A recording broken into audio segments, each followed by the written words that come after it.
see if this here. Meeting is now streaming live on custom live streaming service called Restream. So hopefully this is now live. It looks like it's live on YouTube and Facebook. Day 4 of Intact Radio. Yeah, I'm trying to see here on Facebook and YouTube. This is going to be clunky again of a start for the third day in a row. Trying to figure out how to live stream. And Carter yesterday told me to use Restream, on which I can stream now to Facebook and YouTube simultaneously. So it should be now doing that. Unfortunately, the Restream app itself wasn't worked. Hey, Forrest Complete says hello. Hey, Forrest, how's it going? And hopefully there should be a link where you can join this if this worked right. There's a Zoom meeting. If you want to call in, please do. I would love to. I mean, that's kind of the point of this. Like, if you want to talk about intactivism, then call in. Yeah, I kind of just want to like vent right now because Restream is so frustrating. It's great. It all seemed great until I go to the place where I stream, and then the video just didn't work. It's just like, oh, sorry, there's no video for this. So that's kind of a problem. It kind of defeats the whole point. I mean, I guess audio's good, but I really want there to be video too. So, anyways, I'm just doing Restream through Zoom, so it's an extra step, more complicated and less user friendly. But it looks like it should be going, as far as I can tell. Forrest Complete, I have a question for you. Oh, never mind. I have the answer, I think. You are on YouTube watching this right now, yes? Looks like your comment, you can see it on the Restream app, which I also have open. And David Johnson was just on Facebook wondering if I was going to stream. I know I'm streaming, so if you want to join the conversation, jump right in. Let me know if the link also, if anyone's, whoever's watching this, can you see a link in the description below this video? A link to join the Zoom meeting? Anyone who's watching, can you just comment and let me know that's happening? Sorry, this is being kind of... Hi, Matthias. How's it going? Greetings. Greetings to Germany. From Germany. Happy Gay switched accounts from Foreskin Police. I see you too, Facebook user. On Facebook, apparently I can't see who's posting. That's kind of annoying. Someone on Facebook is posting.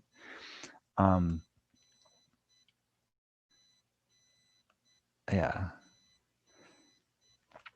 Day 4 of Intact Radio is me figuring out how to restream. That's the video. Okay, Happy Gay sees the link. Good. So on YouTube, there's a link where you can join the Zoom call. Join the Zoom call if you want. And on Facebook, hopefully there should also be a link where you can join. I'm going to reload Intact Community. Intact Community on Facebook. Unfortunately, right now, I can't afford the more expensive version of Restream where you can... I'm only streaming to Intact Community. I'm not streaming to my personal account because I don't have that much money. It's like an extra $30 to do a fourth or more streams. I could also stream to Twitter. If anyone wants to give me $30, I will stream 30 different places. It'll be great. But right now, we got 3.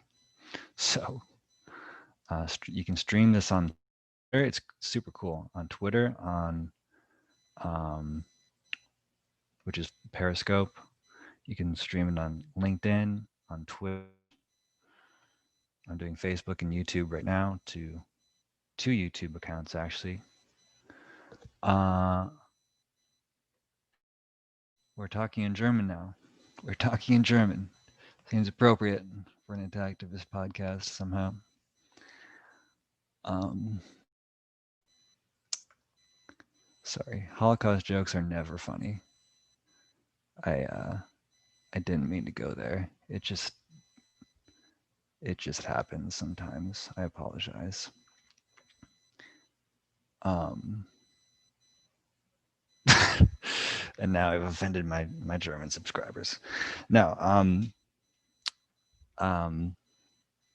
it's a crazy thing, right? That this whole Germany tried to ban circumcision. It was one of the first countries to do so, and it was so frustrating because they're like, "Hey, this is genital mutilation," and everyone's like, "No, you're bad. Germany, you can't ban genital mutilation." It's like, fuck you, Jesus, no. The Holocaust was bad, but like genital mutilation is actually a validly horrible thing. Gotta like parse out the fact that Judaism isn't they're not the same thing. Anyways, tangent there.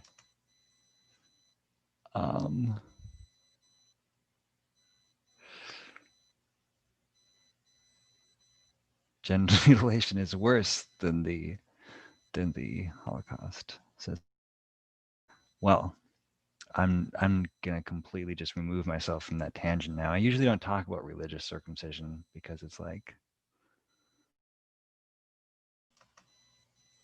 because it gets in a rabbit hole that's like not good op. And I was genitally mutilated for medical, quote unquote, by the medical, you know, institution, not bad, but I'm trying to see this on, I can't find this on Facebook. And I see Intact Radio 00004. I'm not seeing it. It should be on here so that I can see people's comments, but I'm not seeing it. Is it on my personal thing?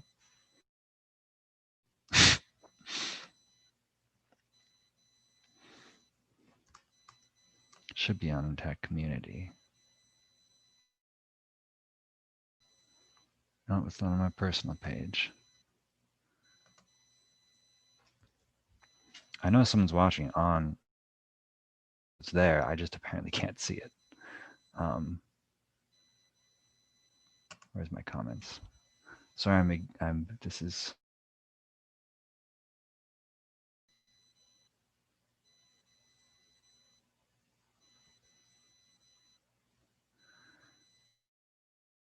Happy Gay said we should make a religion where you don't cut genitals. So then, freedom of religion, you can't cut your kid's foreskin because he could choose to be part of our religion that he.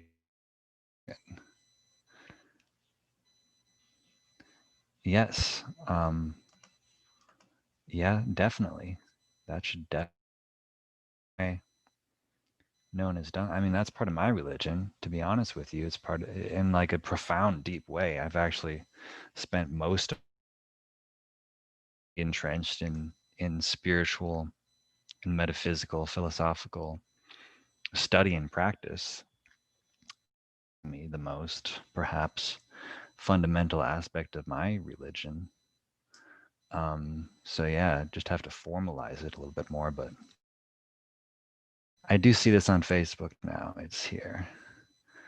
Tom Deshane says, I see you. I see you too. Hey, someone join me on this call if you want. There should be a link to join if you want to join. This is a call-in radio show. I can talk about like whatever I want to talk about. So far, I've been doing a really poor job.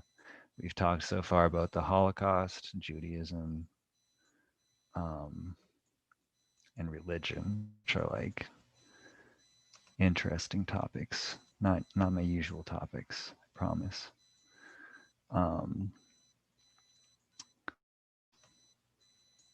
So sorry, people probably don't get my humor. They're like, who the fuck is this guy? This is the shit talking intactivist radio show, which is Brendan Marotta's phrase. I really need to get him on here. I don't know where he is. I never know where he is though. He's a mysterious man. Probably writing another book in 10 minutes. Takes him like 10 minutes to write a book, literally. If by 10 minutes you mean 10 days. No one's joining me on the stream. Although, oh yeah, there's a link. There's a link on Facebook. So you can join me in this Zoom meeting and we will talk about intactivism related things if you want. I'm thinking I should do like a topic thing and like be like, hey, today's topic of the week is XYZ. I really also want to do a video series on this book, which Brendan wrote in 10 days, which I was just talking about. The Intactivist Guidebook. I'm going to do like a study series where we go through chapter by chapter and like talk about like, oh, how can we put messaging into reaction? How do we better recruit people? How can we organize more effectively? So we read through a chapter and then we kind of discuss like, how can we actually do this for I just realized I've been ignoring my other. This really is a little bit clunky here. Brendan Marotta, BRENDON MAROTTA. Yeah, he has a YouTube channel and every other social media. He made the American Circumcision. Might have heard of him, maybe not.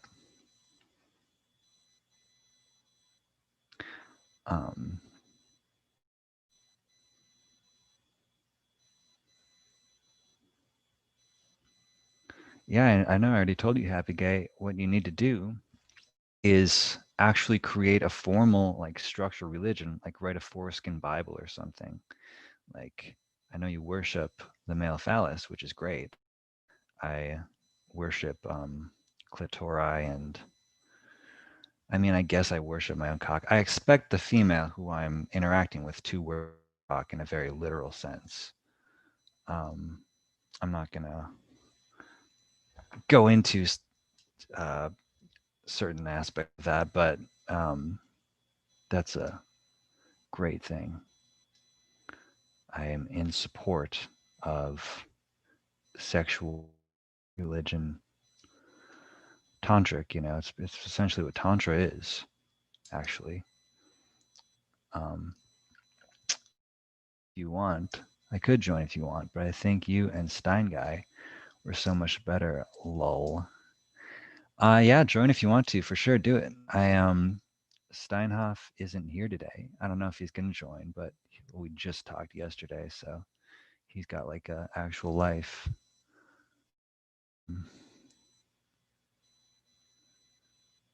I see the link. I clicked the link to check it out, but left soon after. I don't know if you saw.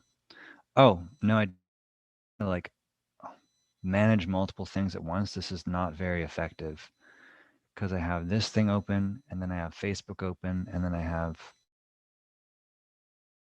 and Zoom. I can't have them all open at the same time. So this kind of sucks. I really want Restream to work, but it's not working. I missed your join. It's not obvious on here. And there's a stupid fucking waiting room off because I just want people to be able to join without me having to let them in. I miss that people are joining because it's not obvious enough. So yeah, it's a great book. Yeah, join. Please do join the chat. Sorry I didn't let you in, but I'm looking at the thing now, so I will see it. I have 3 things open. Was that Tom who said he could join? Yeah, Tom. Love to have you on here if you want to join. Apologies, I missed it. But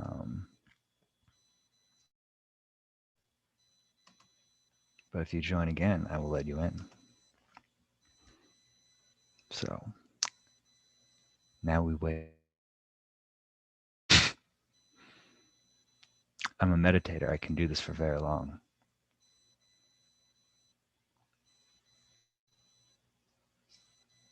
Anyone going to join?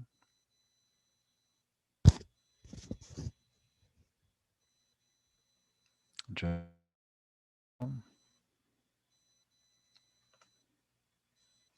Is anyone out there? Hold on. Do I have someone in the waiting room? Okay. I don't know how long you were there, but I didn't actually have it open like I thought I did. This is so not user friendly. Really need to get the other thing working. Okay. We have DENE22KWYXQHUKEAAA ... Excellent. I don't know the rest of your name. It's Tom Deshane. What's that? It's Tom Deshane. Can you hear me okay? Or can you see me okay? I'm sorry. I can. Yes. Our video might be a little dark. I can't see anything at all. No? Now I can. Okay, cool. I can. Right. Yes. I just got back from work. Blank before, but now it's good. Cool. Good enough. Oh, cool. All right. Yeah, I read the Brandon Murata book. Actually, I have 3 books upstairs that I've kind of taken a break from, but I've read them. Yeah, I've read the Intactivist Guide book. That's a pretty good one. I don't know. I was thinking maybe. Sorry, this is my dog. And, can you hear me all right? You're kind of all right. Yeah. Yes, I can hear you. Can you hear me? Yeah, I can hear you okay. But yeah, I don't know. I thought maybe I just mentioned that. It's a little. What? I thought I'd mention that, like, yeah. Is it delayed? It's a Maybe little. it's okay. I don't know, but you can hear me okay? Yeah, I can. It's a little glitch. The internet connection here is not great. It I'm might moving be pretty my house. soon. And John, I think, is maybe could be that too. Yeah. True. Is anyone else on this stream crowdsourcing the answers to this question? Is anyone else on this stream having problems hearing me at all? Or am I crystal clear? You're good now. Because that would be good to know. Well, we'll just continue then. What were you saying? You read the book? Yep. Thought I'd mention that real quick. Also, just to your point, I know you just like in passing while I'm listening in. I feel like just as far as like humor goes and trying to make light of things, like I'm not personally too sensitive to it, but I mean, I don't know, lately I've been thinking about how just as a person, I don't know, people who know me, I'm a gay person, but personally I'm just not like, I don't often get hung up on being called anti-Semitic by being an intactivist because I've had to deal with being raised Catholic and like not buying the whole war on religion, and I'm being like anti-religious by being a gay person. So I haven't had anybody accuse me of being anti-Semitic before, but I'm certainly like not ready to have anybody tell me that I'm being anti-religious by wanting to have bodily autonomy. So I don't know. I've shied away from that point, but sometimes I think it's a valid point to make, even though I know it's kind of like another issue that not everybody's on board with. So I don't want to like divide people, but you know what I mean?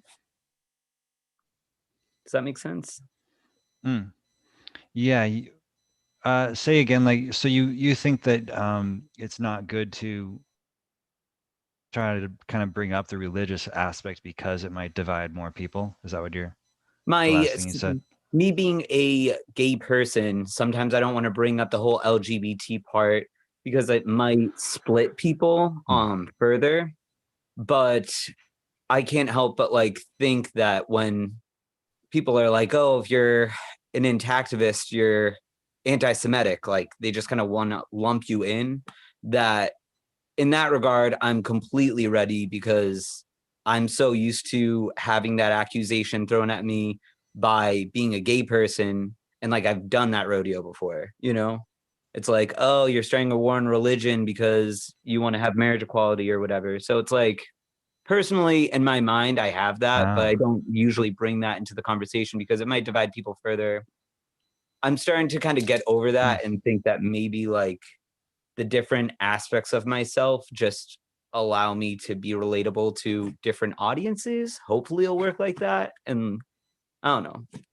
It's like another discussion that hopefully I can navigate through.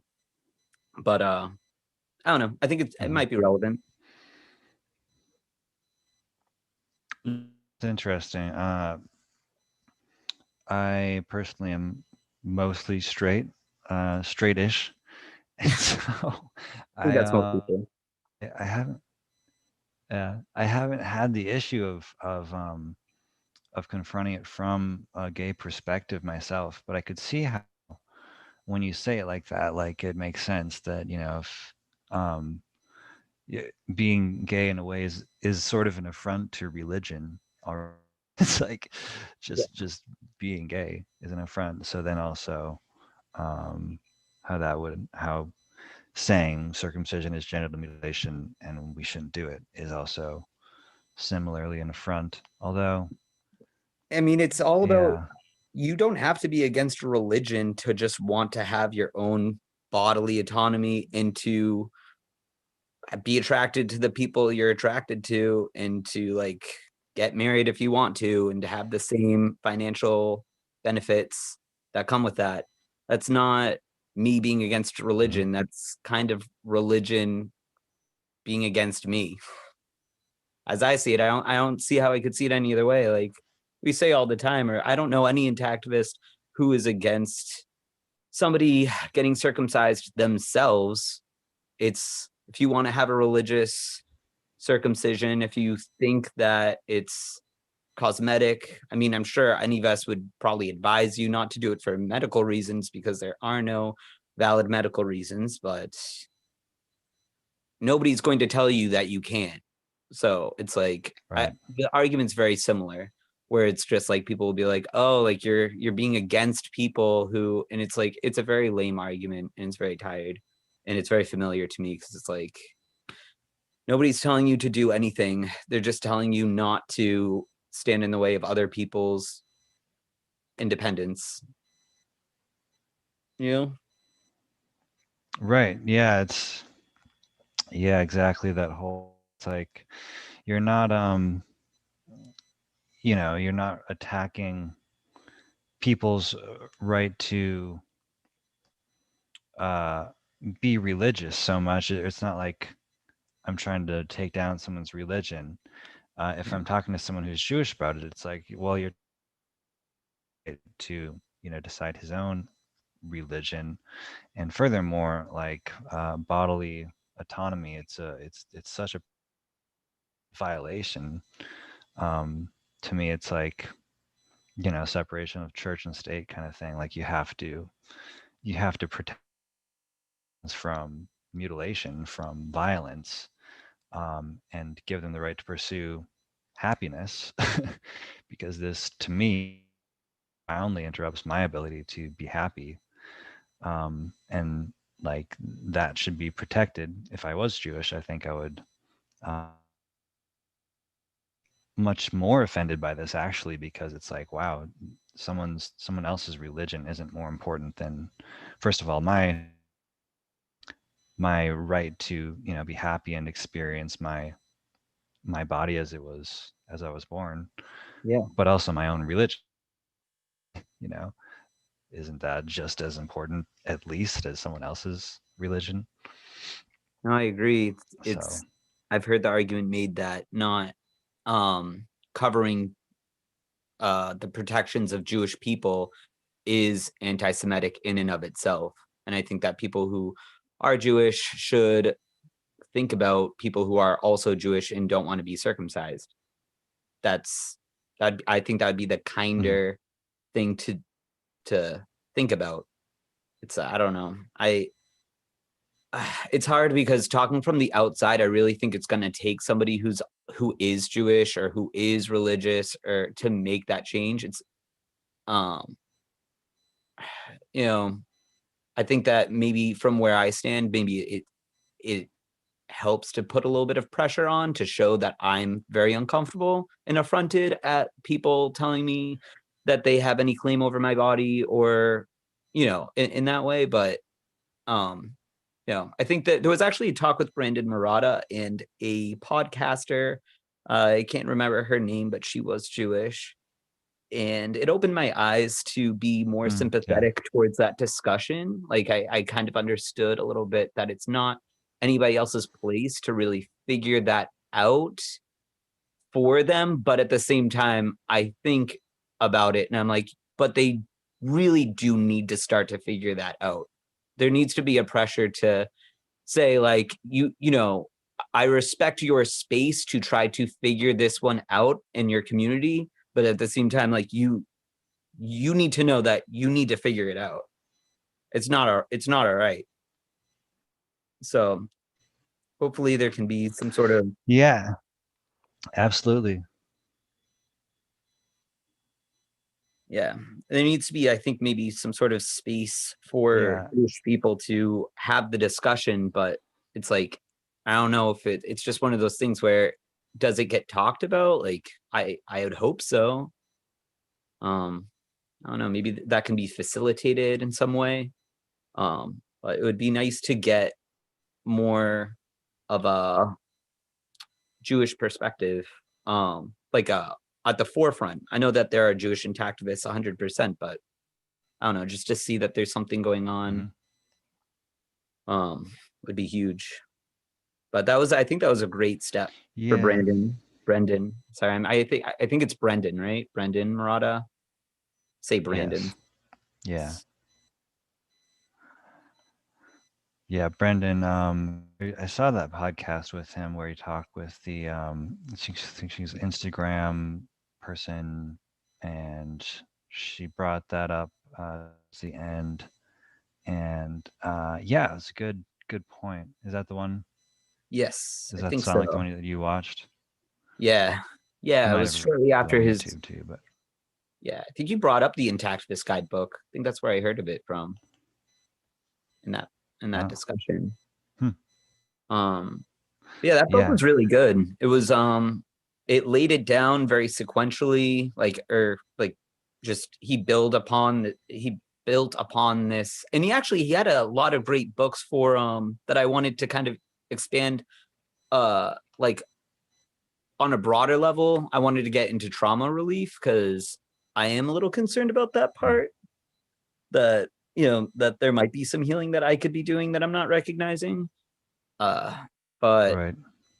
um, I was hoping to actually, I mean, I ended up gifting the book to someone who's kind of into that same sphere of like self-help and Hmm. yoga. And so, but I was hoping that actually we could both read it. Maybe I could start a book club or something on one of those related books in Brendan's book list.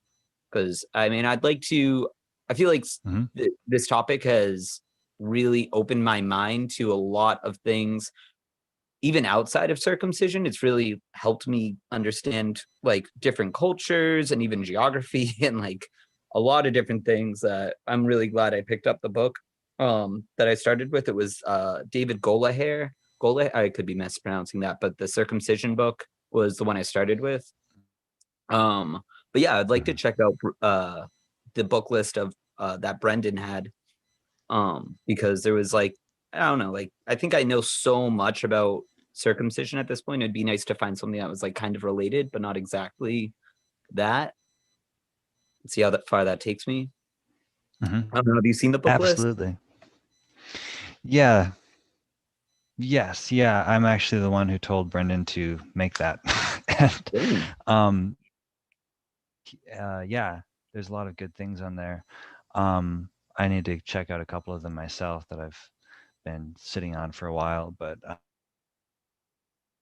healing is definitely a huge thing that I actually wrote a book on that I still need to finish editing and put together. It's healing the trauma of it is like, to me, one of the biggest issues that we have in the intactivist movement, because the collective trauma is, I think, really preventing us from doing more in a lot of ways.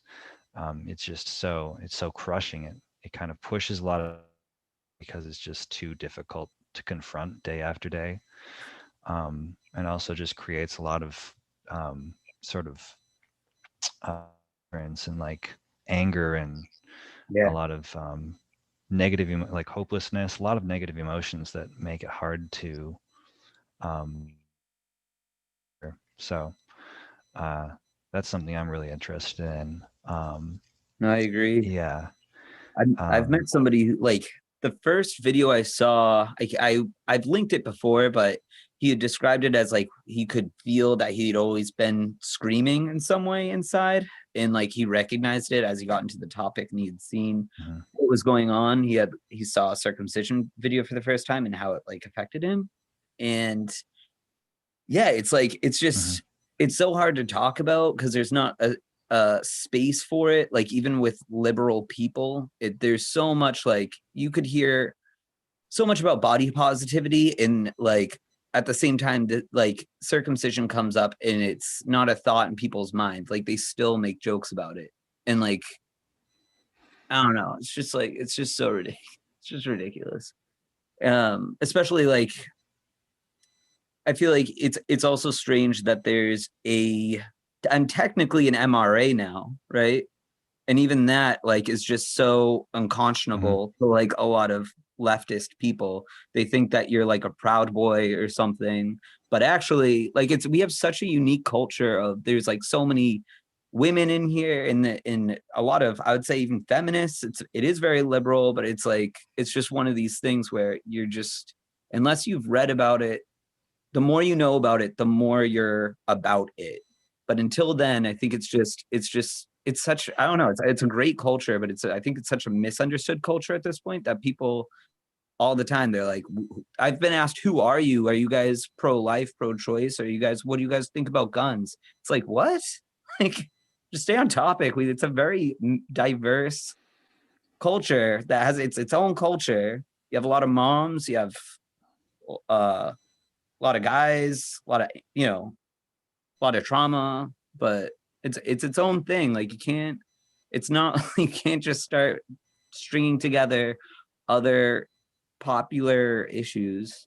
I don't know. I just want it to be more well known, really, and like I think that's an important part. Is maybe we need to work on. I agree. I would like to work on my own trauma, but I see it a little bit. I haven't done a lot of group meetings, but sometimes I recognize it in other guys. I'm like, oh, all right, yeah, yeah. I don't know. I just would. Yeah. It's going to take a bit. Yeah. It's I was there. Yeah. It's heavy. It's Yeah. Yeah. I think it is interesting that there's so many different intactivist, sort of subcurrents. There's a big vegan, yep. bunch of vegan intactivists, and there's like the carnivore. There's carnivore intactivists who are against the vegan intactivists. It but difficult, I think, to work together sometimes. Also, just because there are, there's people who are super pro-Trump and like anti-vaccine, and then there's like super liberal, like Yep. Yeah. The super liberal vaccine people. undercurrent. I even got a vaccine book that Mhm. like isn't too heavy, but I wanted to see what that was about because I'm honestly just of the mind that like I've taken vaccines before, but like I've also not taken vaccines at one point. The last time I didn't, just because at that point I had realized I had gotten more distrustful of my medical, like of the, I don't know, the medical professionals, given this whole topic. My doctor actually, it was weird. It's like I felt like as soon as I mentioned circumcision, he really started to fold very easily when he realized that I had any knowledge on it, or at least that's kind of the impression I got. Or like maybe he was always Right. against the practice, but he told me it was completely unnecessary and that he wasn't for it. But it just makes me wonder if me being him knowing I was educated on it was like all it really took. I don't know. Um, sorry. I might Yeah, be going I on think that's tangents probably true. because I am pretty tired, honestly. I've been working a lot. I work retail right now, so it's I do other things. I go to school. Uh, I'm tired, man. So I might be rambling a it's bit. harsh. Yeah, dang. Um, It's but all right. This is the rambling show. That's what we do here. but yes, I have a vaccine book. I am it's actually an autobiography. It's not very scientific. I wanted it to be kind of light to just get a idea of how somebody who's like anti-vax like feels about the topic. It's called The Walking Dead. Um Hmm. and yeah, it's just about like waking up from some of the pressures in like the whole like medicalized or like medical faith, medical religion, she referred to it as. So I don't know, like I don't know what I'm gonna get out of it, but I think I can definitely pull something out of it. I'm not sure if I'm gonna be anti-vax by the time I'm finished with it, but you know, it's relevant. I mean, we have the Pfizer vaccine or the COVID vaccine around the corner, so maybe it's time to look into that a little bit. But I have a lot of books I want to read. Yeah, I know Brendan studied anti-vaccine a lot just to see and kind of the movement and how the medical community responded to it. Trying to like understand how the responding to another movement, right? That's kind of also anti-medical in a way. Um, so I think that's one interesting aspect of it. Yeah, I haven't really looked into it a lot myself, honestly. I did a post on it on my Facebook the other day, just for entertainment purposes, and got a few hundred comments from various activists and people. So that was fun. It's a hot button Yeah, issue for yeah, sure on both sides. But there, I don't know that what it is. I've always been a little bit wary of the people who go so hardcore on people who are anti-vax. Like I didn't have I don't know. Like I don't know. I don't know about this topic, but I just feel like regardless, it's a little extreme to be like making the kind of like memes that people do like about just like dead kid jokes, but like very like towards people who actually have kids, things like that. I'm like I don't know if I can't see myself Yeah, ever becoming that person, even if I come out the other side being like vaccines are the best. I just don't see how like people get so viciously like against people who are anti-vax. I don't know. Like I don't I guess it affects them in some way because of the herd mentality thing or the herd immunity. Sorry, um, I don't know, but I've there's yeah, as a the person who I don't think she'll mind me mentioning her name, Gigi uh Kudalini. I don't know. She's actually props hmm, to her. She had a whole stack of books, and I remember immediately feeling so grateful, thinking like, "This is I'm in the right place." Like I am friends with people who read a ton of books. Like this is not the kind of group that you just kind of decide one day, like, oh, like like you have to. It's not like I feel like some other groups where you can like kind of get away with knowing like a little bit. I feel like this topic requires you to do a lot of research. Um, People for are like sure.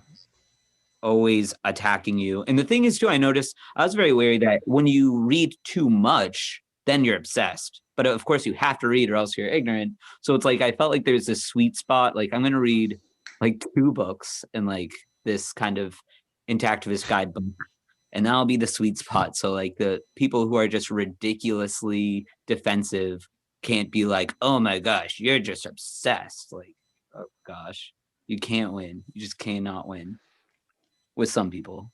Yeah, for me, my mental health, I just can't. I haven't researched that much into activism in the past 7 years, really, since I first learned about it. I studied it a lot, but then like I was like, oh, this is too much, and I had to stop. Let it simmer. Let it Read a brew. lot because it's just like, yeah, it's intense. It's really intense because there's just endless information that seems to be so horrible. All of it's just so shitty. It's like, man, I someone else is joining us. Sorry. Nice. Just realized someone's in the waiting room. Force complete wants to join. So, That was Force grueling. complete. You are now here. Oh, never mind. I don't mind Yeah, sharing I the lost my space. train of thought. No, we were talking about how difficult the material is, which I agree. I started a book club that had an entire group of one other person, but we talked for like every 2 weeks. We read that same book. I think it was a lot better to get the information in, but it's so, I could like try to describe, like, it's, oh man, it's like, I think part of you just wants to externalize it. I deal with a lot of things that make me uncomfortable with humor, but it's like it's so personal at the same time that I think it's just like it does something to my mind where it's just like this awkward, like half smile, kind of like it's just so confusing. It's just such a like it's like more than personal. It's like reflex. It's so difficult, and I even reading the second book I read was the Ronald Goldman book, the circumcision trauma book. And there were things I recognized that I'm glad were kind of vocalized, which is like there's some things like this is going to sound funny to some people, and maybe it is, like, again, I can laugh at it, but things like scissors near my face or things like that, like sharp objects or whatever, certain phrases of terms of speech, like a cut above the rest or something, I like flinch now towards. Even by, I mean, like I felt like I don't know when that came about. I don't know. It's maybe it's just, but there was something that I felt like had always, I don't know. That was like always kind of, I had a very guttural reaction to some things when I started to, I mean, it's just, I don't know. I do know, I think I just like, it's like I don't even want to talk about it, but maybe you know what I'm talking about. Yeah, Gregory Melchuk says all the hallmarks of PTSD, which is true. Probably. It's a traumatic reaction, you know. It's like when you become hyper tuned to a certain frequency of trauma, certain elements of a traumatic event, then you start to notice it everywhere. You become hyper vigilant, and it's trying to protect you from, and your mind is trying to protect you from these things that you've experienced before. You know, you don't want to engage with it because it's like it's dangerous. Your body knows that there's this incredible violence associated with it, and so I related to what you're saying. I think I don't know if it's, yeah. It does. What was that? When you said I think the last time I had heard you speak on a podcast, that whole idea that you feel threatened, or like other people have this sort of power over you and it makes you feel like they're a predator, like I relate to that so much. It's something I repress or something, but there is something that's very uncomfortable, especially when, like, and people will flat out talk to you like that if they feel affronted enough. It'll be like one of their first things. So like, I mean, I don't know. This is something that, I mean, Brandon had said, probably if you have trauma around the issue, which a lot of people probably have, it's probably, he doesn't think it's a good idea to be hashing it out with people who are against you. I think it's just going to happen as an activist talking about the issue. There's always going to, you can't like find is, I don't know, we can have a larger discussion of how you find people who are more neutral on the issue and just avoid people or who are just going to be the most nasty. But for me, it's not something I look for. Like it's just something that, like, I don't know, it's when the discussion arises, those people are inevitably going to be there. So I don't know. It's just it's a tall order to try to deal with your own issues surrounding it, which is kind of like the next spot I wanted to go into, but also trying to like advocate for it and be nice about it too. Like you it's kind of it's I guess it's kind of similar to a lot of other issues though. It's like asking any minority group, not that men isn't really a minority group, but I guess being cut is a minority group. Yeah, to just like to Children have are that considered group. a minority, Yeah, they can't speak for themselves, and so men's rights is, the movement too. Yeah. Yeah, that was my first ever video, was one about children's justice, if you will, and how this is a social justice issue that affects children because children don't have a voice, and because they're young. It's ageism, right? We understand that ageism affects children and adults, but we just haven't applied it to this issue.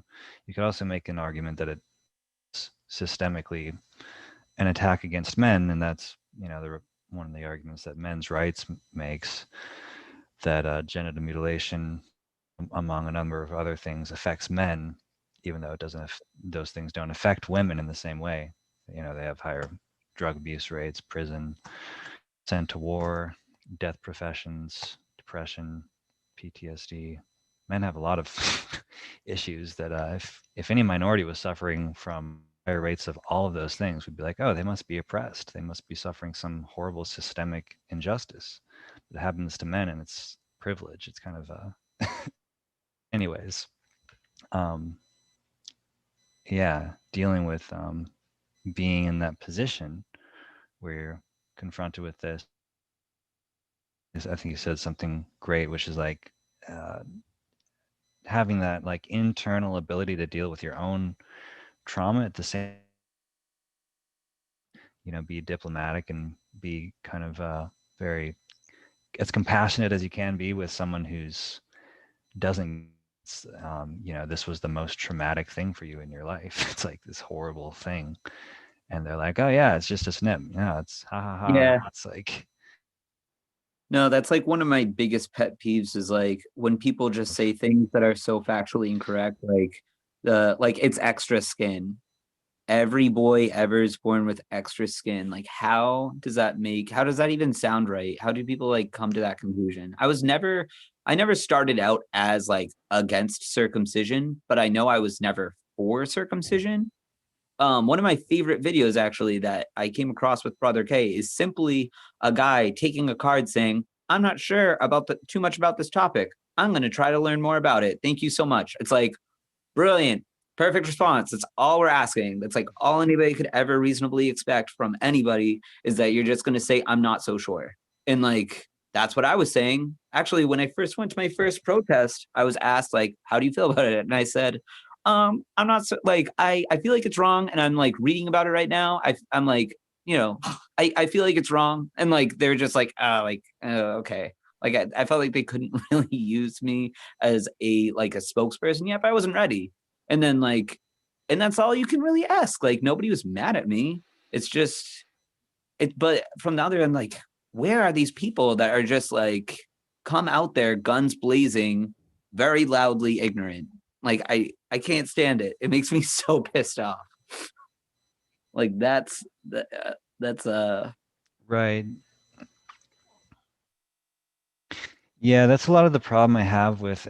I hate to go to vaccines again, but this is a good point. Right, a lot of the people who are very, very like against the vaccines, often like I've noticed that some of the most loud, like just people are actually like pretty uneducated. Like I've had a lot of people in my Uber and Lyft rides who like really have a really strong opinion on it, and I'm like, okay, yeah, tell me about it. And they have these weird these weird theories and these weird ideas that don't really make sense, and they're really passionate about it. But I'm like, you that was completely incoherent. Like, I'm sorry, but it's bizarre that some of the most loud people are so stupid. And there's valid reasons to be against vaccines.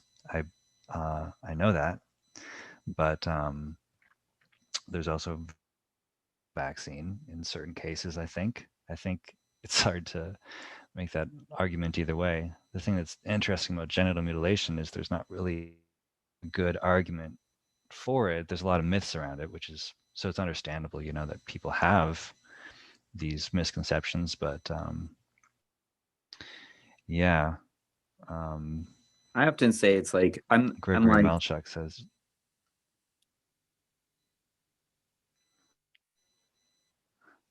Sorry, I was just gonna say, epistemic injustice and testimonial injustice is in the experience of or existence of unhappily circumcised men, which is a good point because that's Brendan's next book.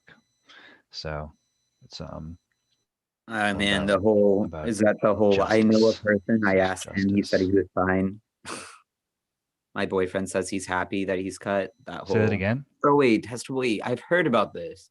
Testimonial injustice. It's like not taking somebody's word for their like personal experience seriously. Like I'm trying to remember. No, I was sorry. I was kind of.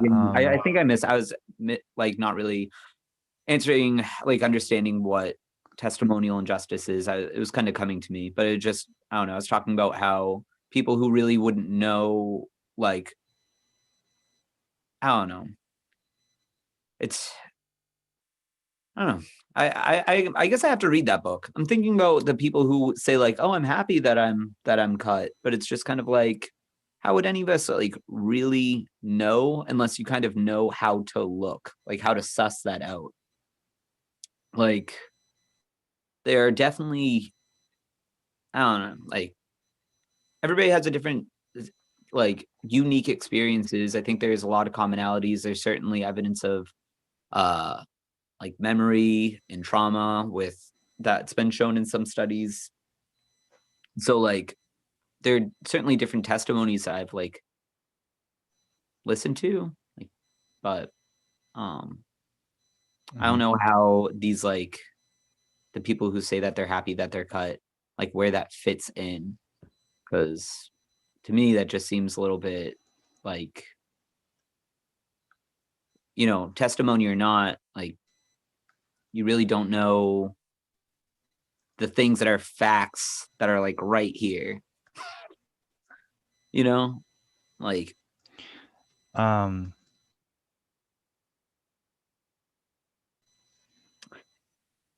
I don't know. I think I needed a definition on testimonial injustice because, like I said, I heard it, but I'm also like pretty tired right now.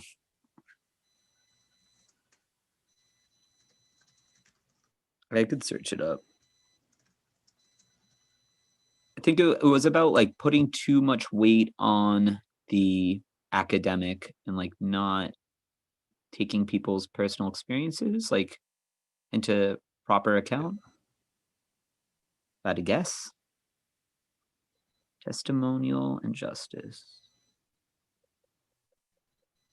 I really hope you're right about this being a ranting show or podcast.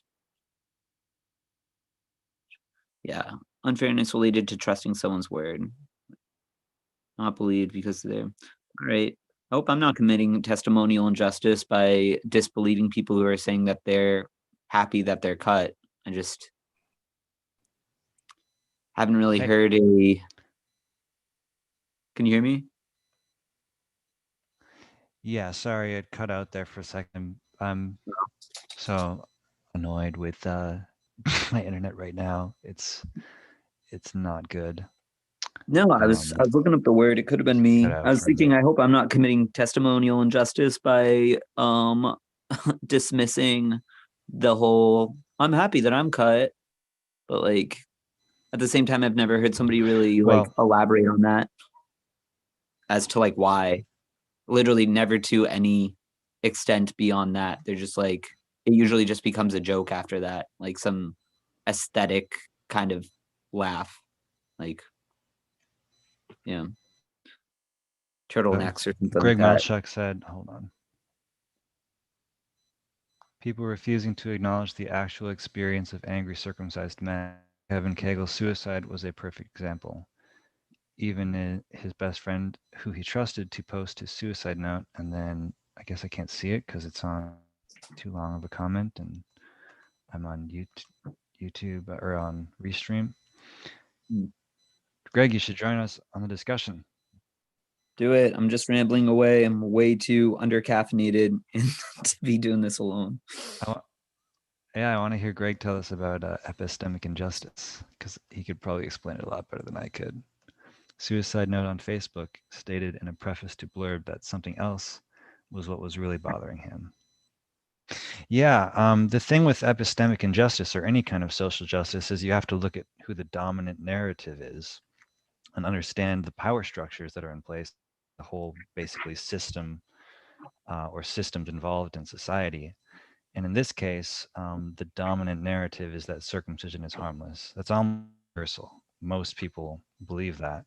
And all of the structures in society, the medical structures, religious structures, legal structures, parental structure, et cetera, are set up so that it's framed that circumcision is a medical procedure rather than genital mutilation, and that it's harmless, et cetera, et cetera. So, so basically, that's epistemic injustice, or that's the background to epistemic injustice. Epistemic injustice, if I understand it right, is your way of or understanding. Epistemology is this science or philosophy of knowing, of how we know and what we know. And so epistemic injustice kind of says like your frame of saying that you're harmed by circumcision, and your personal feelings around it is invalid because we have this medical frame, we have this scientific frame, and behind that that's created this whole way of knowing that says your personal experience is invalid, and so your testimony doesn't actually matter. And so it kind of invalidates it by the whole entire way society is set up, that you don't even have words to fully express what is going on. And that's another part of epistemic injustice, is that Brendan's trying to address. Hey, we have someone else trying to join. Is that you don't have the word to fully explain this whole system and how it's affecting you. Yeah, someone just tried to join, and I tried to let them. I wonder if it's working or if it's not working. Can you have more than one person in? Man. I don't mind sharing the spotlight for sure. Yeah. Yeah. I think the call, You should be able to. I just tried to let them in, and it didn't do it. But that might just be because my computer's. I don't know. Oh man. It's definitely hard to put into words. Hopefully this will work better in the future. I'm not ashamed to say I actually recently got to talking to a psychologist. Like, I always get therapist and psychologist mixed up. Pretty sure he's a psychologist. And I brought this up, and he was like, well, I'm not an expert on circumcision. I just thought that was kind of funny that it was just like, I was like, I said, let's just say I was like, I don't know, like Muslim or something. Could you find somebody who like is like not Islamophobic or something? Like, wouldn't that be something you could do? He's like, yeah. And I'm like, okay, like just find me somebody who's like understands what I'm saying. Doesn't have to be an expert, just is against, routine infant circumcision. Like, that's all I really need. Just find somebody who's like falls on that side of the fence. I don't need a expert, like just, it's just more of like let's just like skip all this. It got to a point, I think one of the things I'm like speaking rapid fire about like all the information. And I felt like he probably just should be paying me. I'm like giving him like all this information. He's like, okay, you know, and I don't know, like I haven't really had enough time to get actually like that deep into like the substance of like any of the issues that because I'm still talking very generally, but yeah, I was like, I don't know, man. You'd think that there would be more people who just automatically took to skepticism. It's a little frustrating that like people like I don't know. I waver on that all the time. Part of me is just like, like I know people in my family like that, like cousins and stuff or whatever that like probably were cut and I don't think I was educated enough to be like, don't or like, so I'm glad I have that experience at least to know that there was a point that I wasn't completely on board. Like I have to remind myself about that. But at the same time, everybody has Mhm. stuff going on in their lives and I wasn't having a kid. And I think if I was having a kid, I would always have studied it. I think. So it's a little I don't know. I fall on it's I'm not sure. I think about that sometimes. It's like I get it, but at the same time sometimes I'm just kind of just awestruck that people are just like, yeah, no, totally. Here you go. Here's my child, just born. Let's just do this. Like, I don't think I can't see myself ever doing that without having some reservations, some serious reservations. But I'm sure again, I've never been in Right. that situation where doctors have been pressuring me and that I had a whole, family structure and like, everybody pressuring me in that moment, telling me that this was the right thing to do. So, I've never experienced that. I'm sure that's probably the piece that I'm not getting.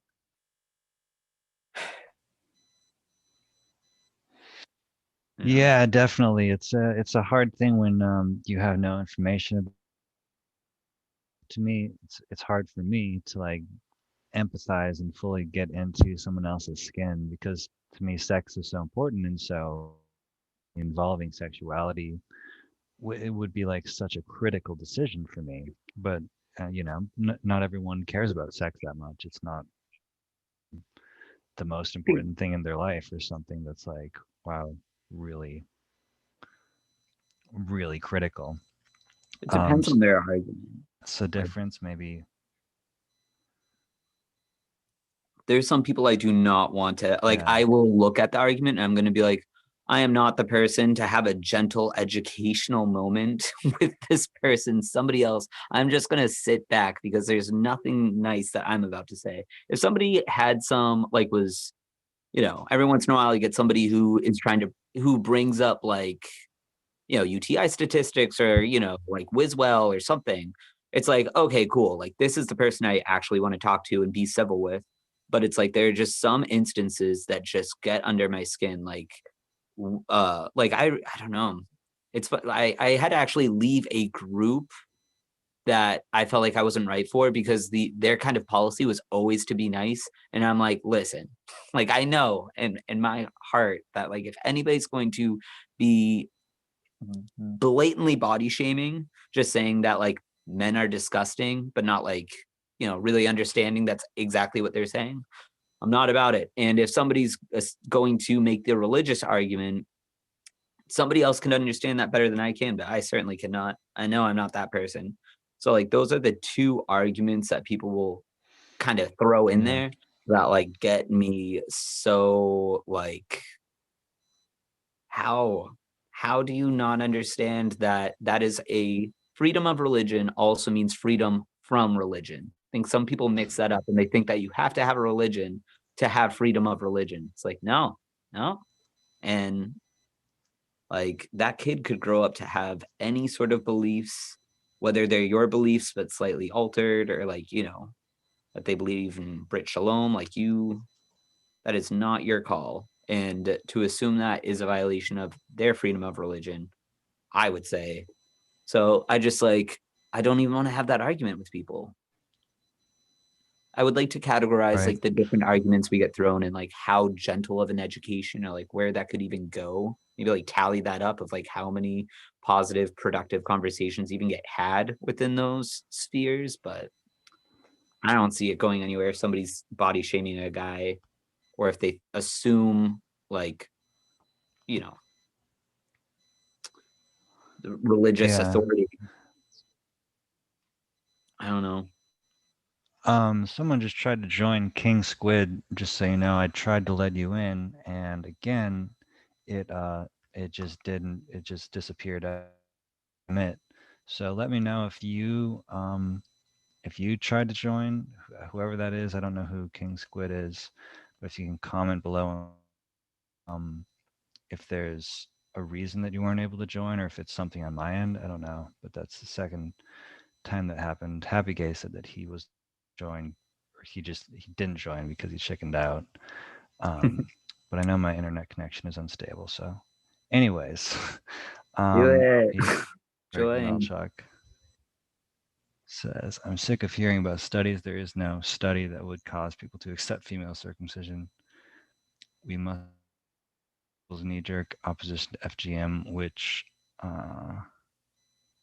is really just a profound desire to protect the physical integrity of girls.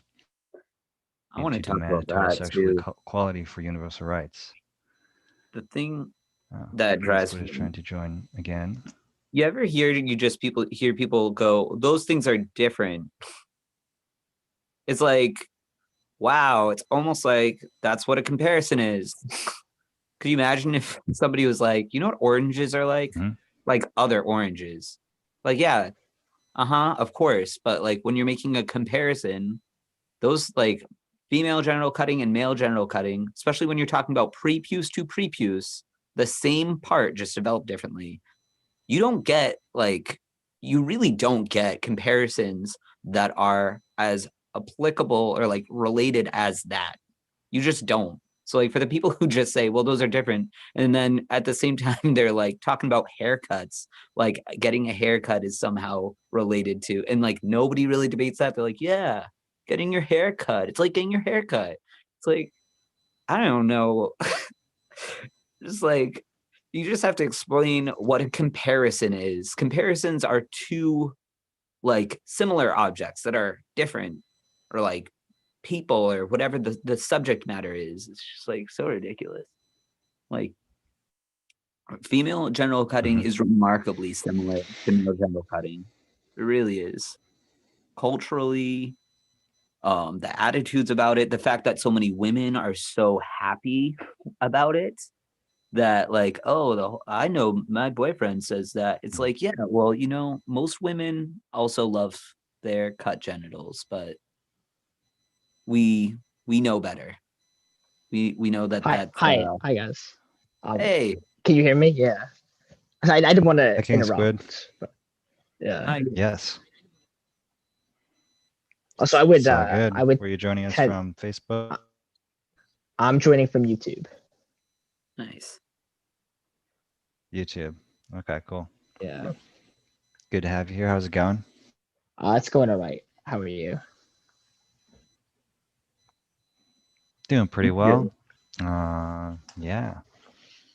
Glad we figured out how to get more guests on here. I was thinking like, is this thing totally messed up? But apparently not. So glad you're here. Oh yeah, I had a connection issue the first time. That might have been what happened. So.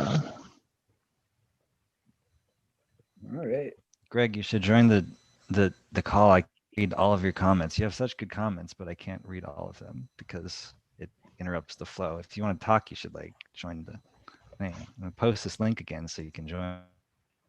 But I can only be here for another, I don't know, half hour or so. So get on. Anyways.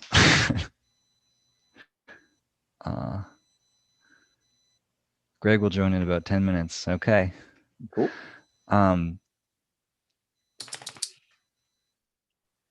Yeah. King Squid, what were you saying before I interrupted you? Oh yeah. So I mean, I guess I'm probably relatively new to this movement. I would also agree with. I'm sorry. What the person with the long John. Tom. Yeah. Tom. Yeah. Okay. I think I would agree that the female genital mutilation and routine infant circumcision are very similar. I don't know if that's the best rhetorical tactic for. I mean, obviously, we're not trying to spread our message here right now. I don't know if that's the best way to recruit new people. I think that's a little bit of an abrasive message, even if it's true. I don't know if people are ready to hear that and accept that yet. So Hmm. You Yeah. mean the message of genital mutilation, or that it's that well, it is I genital would agree with you. mutilation? I would agree with you. That's what it is. I think a lot of other people might find that abrasive, especially when they don't know anything about it. But Especially because I feel like it being a men's rights issue, sometimes it's like it becomes, I don't know. Sometimes I might be overblowing the division between like uh feminist ideals and like men's ideals. It's just like sometimes I feel like the loudest voices are not the most populist voices, but for certain there are like I feel like there is some sort of like and like I don't know. I feel like there's not enough. There's so many women in this intactivist movement. I gotta say that it reminds me to be grateful for women like all the time. It really does.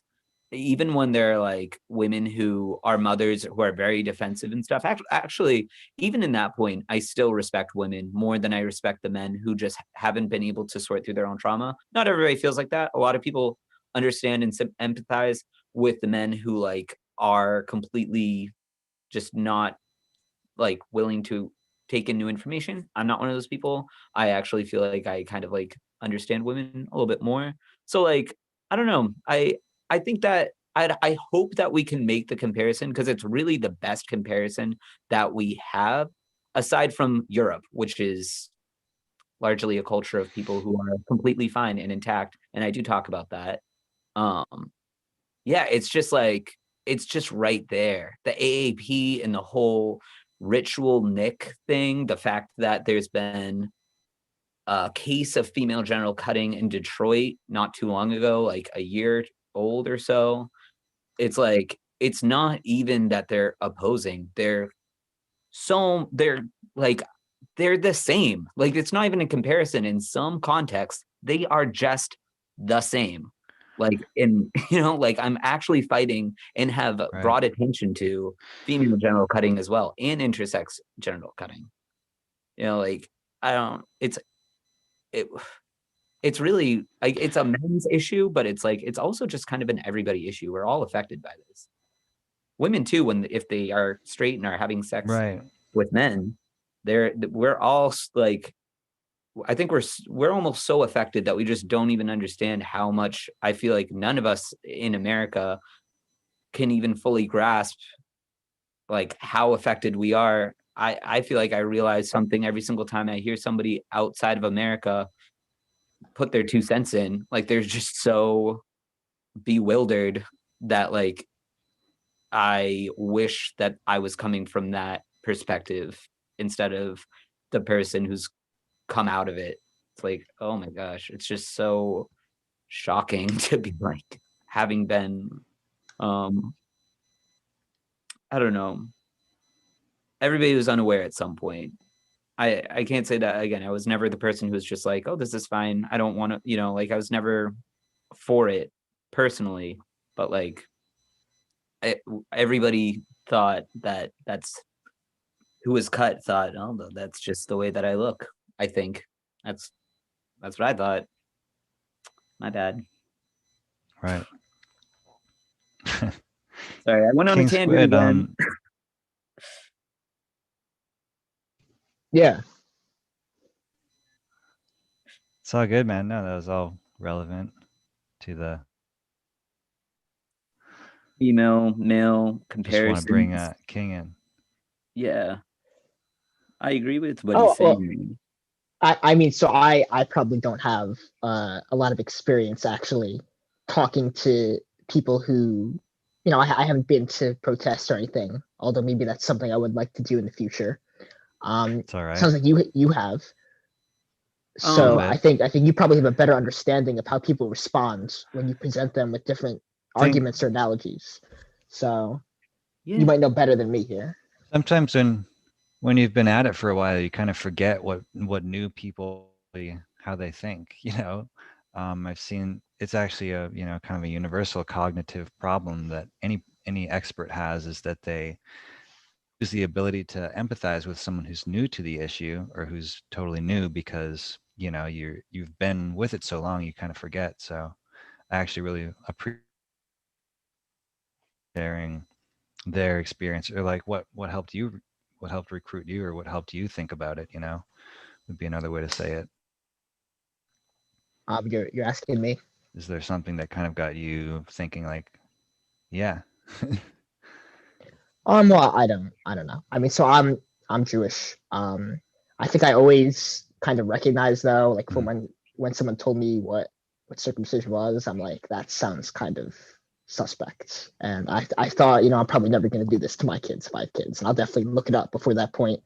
And then I don't know, a little while ago, I guess I decided to look it up, and there's a lot. There's a lot of information out there. A lot of it's kind of shocking, in my opinion. But the more I learned about it, the more I'm like, this is not okay. So I feel like that. Right. I hope this isn't too personal, but is that difficult for you as a Jewish person? Did like I feel like I would have to. There was actually a book that I came across I almost wanted to read called, it was like A Jewish Perspective, Circumcision in a Jewish Perspective. But did you read a book like that, or did you read something that was like I've only read Circumcision by David Goldhair, and I don't know. Was it? Yeah, I mean, I guess if you don't mind me asking, like what sources did you read, and did you feel like at some point was it uncomfortable? Did you feel like kind of attacked? Because I mean, reading it for me, just like I think that whatever religion you're reading about, its context is so important. Like a lot of it, I think, no matter what religion you're talking about, Christianity, Islam, Judaism, it's I think like sometimes you're just like, wow, So I'm just kind of, I don't know, if you don't mind me asking, like I don't know, it was difficult for me to read. I feel like I would have almost a more difficult time if I was Jewish myself. no, yeah. And I think so. I don't know if I went as deep into the literature as you did. I read some of this. I just read some PDFs online. I think one of them might have been by there's the famous guy who wrote a lot of stuff. I think you mentioned it. I forget what his name is. But I did that. I watched some YouTube videos, some here, some of the other people we've been speaking about. Yeah, I don't know. I went on some of the anti-activist websites. I looked at their resources. And then as for the second question, it was very not easy. Because this issue touches on so many personal and I suppose also taboo subjects. Like sex, and for me, religion, in a very personal way. And I think you're right, to some extent. I did feel kind of attacked by all these very personal things to me. And the religion was one more on top of that, which was not easy to come to grips with. So yeah, it's very impressive. I think it's kind of like with regret moms, for instance. It's like, but even as somebody who's Jewish, that's like, I feel like that's something that is really just kind of thrust on you, that like, I don't know, like this topic was kind of just thrust on me. I didn't know like what I was getting into when I first picked up or asked for a book at Barnes and Noble. They didn't have anything in the store, by the way. I found that kind of interesting. I'd order online. They had no books in the entire store on that subject. But yeah, like I think it's more impressive, and like props to you that you read up on it. Like I don't understand why I don't know. Like I really hope that nobody ever gives you flack for your religion. And I hope that no regret moms, no mothers who've like, had a change of heart ever get any flack, because a lot of these people are going to be and have already been like like I don't even have words. Like I don't even know if there would be a movement without Jewish people, regret moms. There would be no I don't, yeah, there would be no Ronald Goldman or Marilyn Milos or, oh my gosh, I'm blanking on a name. We lost her. I'm so sorry. I don't know if somebody has the name, but Rosemary? yes, thank you, Romberg. I think I'm saying that Romberg? right. Yes, I've She probably slaughtered. died. She did. No, she died. I It's didn't like get a all over chance to meet. Facebook. Are you on? You're on Facebook, Greg. What's she known for? She wrote Wrote a book. one of the first, or the first, one of the first books on circumcision and being a regret parent, and she did a lot of blogs. She did a lot of shit. She was around for many decades. About the same as Marilyn, I think. Yeah, the name sounds. But very yeah, familiar. painful. I'm trying to remember what her book was. She was mentioned. I mean, I read about her because she was Um, mentioned in the circumcision book by David Goldhair. But yeah, my point just being that it's like I don't, again, it's not most people, but you can't deny that I can't deny I have talked to somebody who's like, I don't think regret moms should even be forefronting this movement.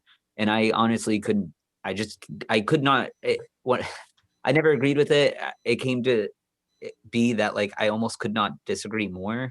Like I think it's so important to have a diverse movement. We should not be splitting ourselves up like that, literally from support. And especially when those people are like some of the most powerful voices and they deserve the most props because like it sucks to say I've had beliefs and I've done things that like I am not proud of. Like I'm sorry, like man, and I'm friends with this person. This person's probably gonna block me right after. I'm sorry, I don't care. I'm not gonna out their name or anything, but I just like I'm just not that person. We have to be willing to forgive people, and especially like Jewish people. You have nothing to really forgive as far as like your religion having been set up the way that it is. It's just something that like just like Catholicism, like it's just gonna take some sorry, my dog's literally just trying to play with me, just biting my hand and stuff. But yeah, just like with Catholicism and like the gay rights movement, it's like they've kind of found a compromise that's good enough. The current Pope seems to be kind of more chill about it. It's like I feel like just, you know, it's a work in progress. It should hopefully is in progress, but like I just Yeah, I mean, I'm a total pragmatist. I really don't care about what people's histories are. Yeah. So it's just like it's gonna be a evolution. I think it's changing, but it's kind of like we shall see. One of the things I wanted to point out, and the reason why I said that this is so important, the comparison to FGM. So I have been lurking around this movement for some time now, and I notice that there are certain thought terminating cliches, and you can't compare the two is definitely one of them. And the only way to bust through these is to force people to think. And that's where you have to come in and say, no. You can compare anything. You can compare the apples and oranges. Like I said, the stupid thing I put in chat, they're both the fruits of angiosperm plants. They both contain ascorbic acid, fructose. They're both the swollen ovaries of a flower. Yeah, you can compare anything. The only thing you need to compare anything is an intimate knowledge of both subjects. And the people that scream at us hysterically if we make that comparison seem to be notably lacking in a lot of knowledge. Yeah. They'll be like, how dare you? You should be ashamed. Like people just go right there. Right. Or They have can't to feel react anything. emotionally to shut it down. Yeah, they'll say that the women can't feel anything. Well, that's just flat out not true. Right? We have studies that suggest that they achieve climax at the same rates as Western women. Now, that's not to say it's not damaging, but it's obviously somewhat more subtle, and the principles that make it wrong are far more fundamental than arguing about harm. Again, the reaction on that side, the female side, is knee-jerk. It's just that it's this knee-jerk reaction, and if you try to dissect it, what you end up with is just this sort of primal desire to protect women and protect the physical integrity of women, although notably only women.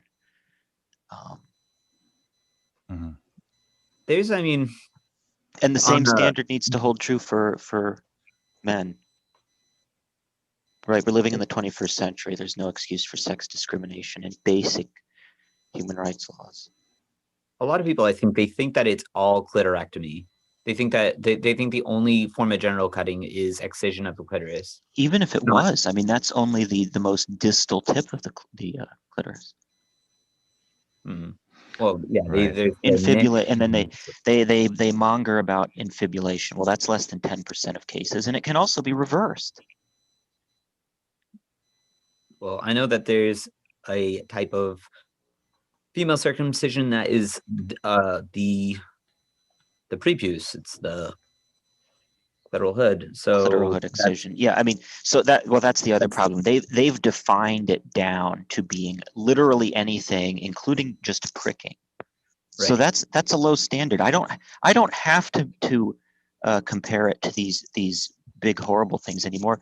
You have set the standard infinitely low. So you have to corner them on this, and there's certain areas where my own internal status quo and dialogue is not where the movements is, and I'm gonna move it to the left. this is one of those areas where I don't think there's enough clear, concise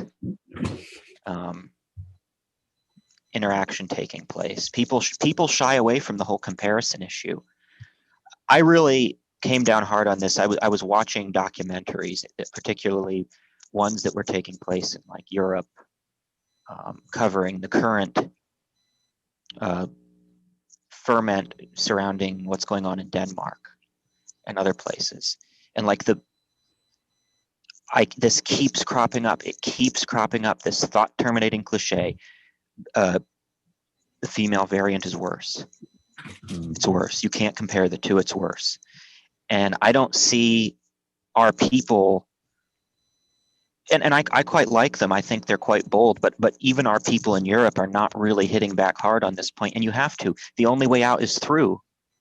You can't ignore these thought terminating cliches.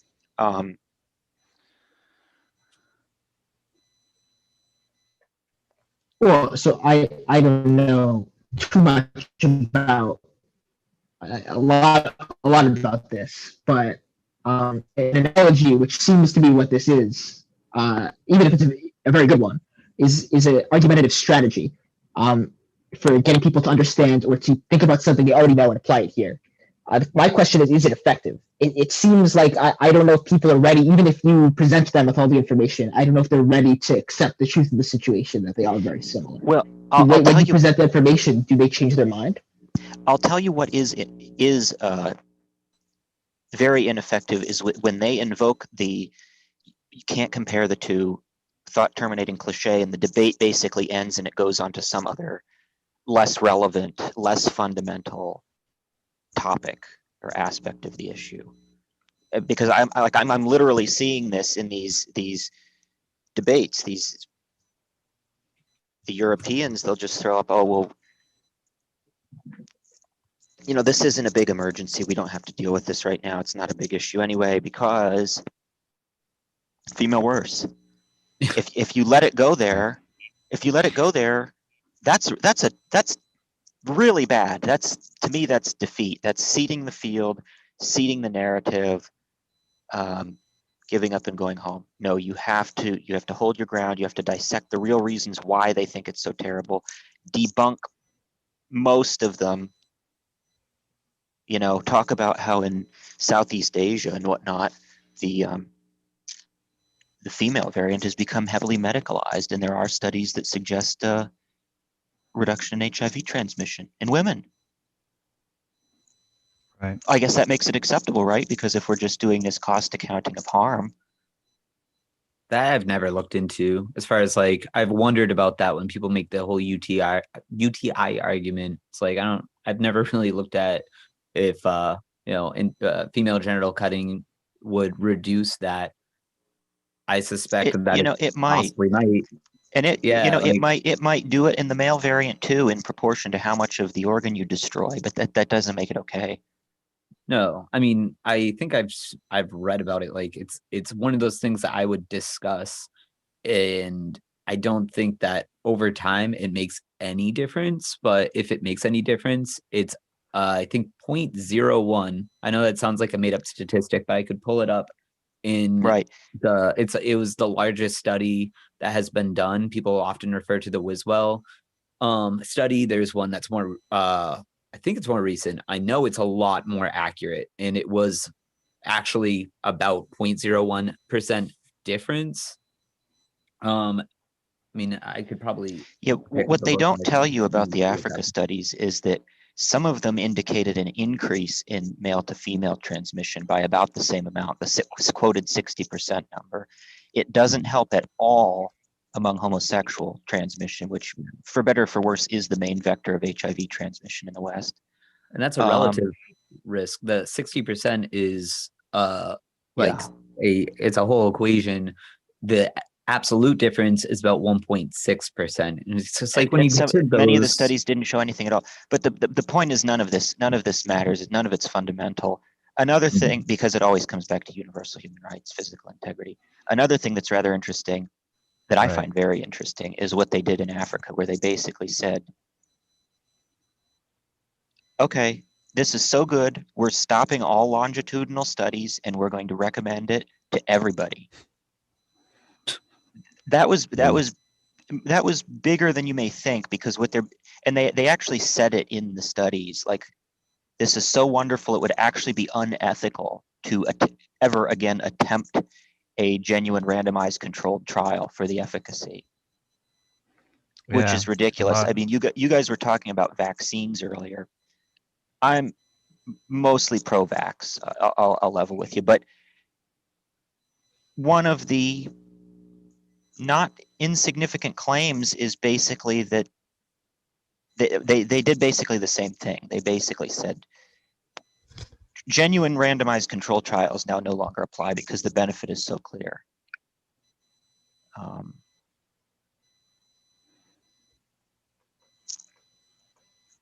Make of it what you will. Yeah, it's a pretty crazy claim.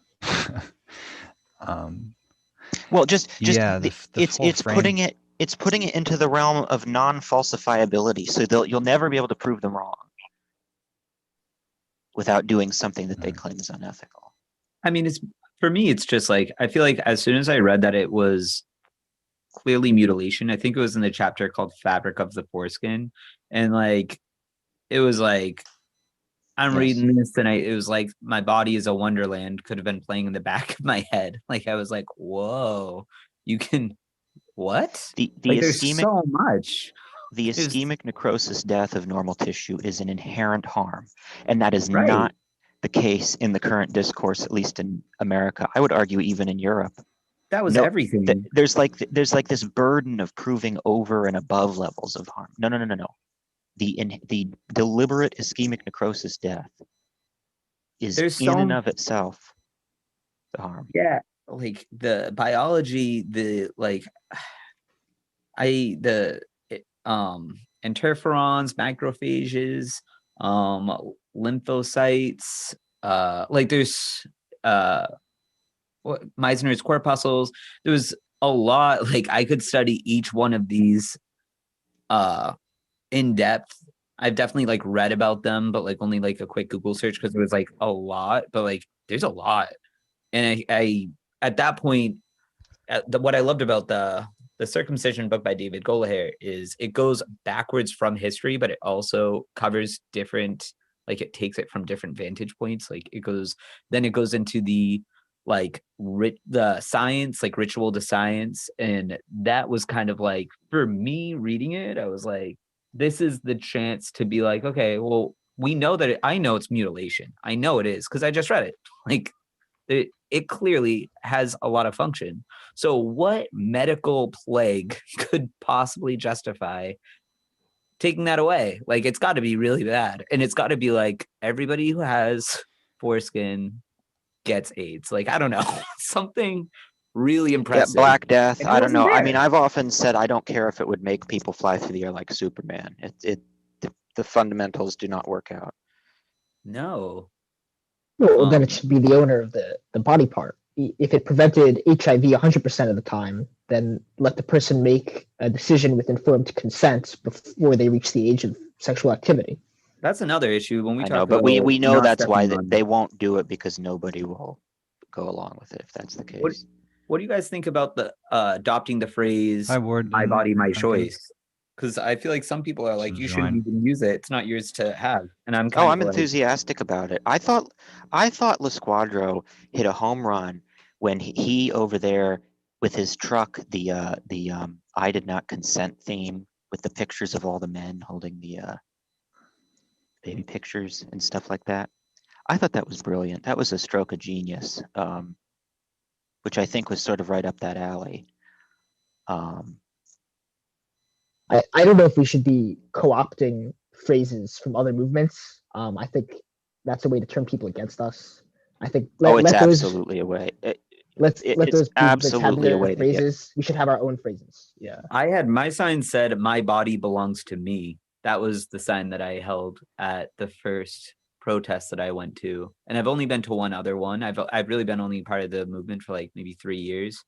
And like in that really studying like hard. So I wouldn't even say like, of course it was probably at a certain point within that time, probably within like the first year, like when it was probably at the point where I had found out what the functions of the foreskin, like probably halfway through that book, that I was pretty much like on board. But yeah, like maybe that could be a hashtag, just "my body belongs to me." Maybe that's too long. I don't know. But that's how I feel. Um, Yeah, I like that one. Yeah. I don't know. What? Hi, Warden. Is that how you say your name, Warden? We have a new person on the call. Just wanted to greet. If you want to say anything, say hi.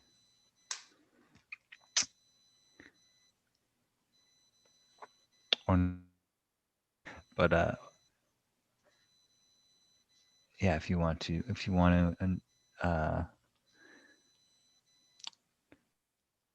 self, please feel welcome. I've been noticing a lot of what we've been talking about here on this call is frame control, essentially.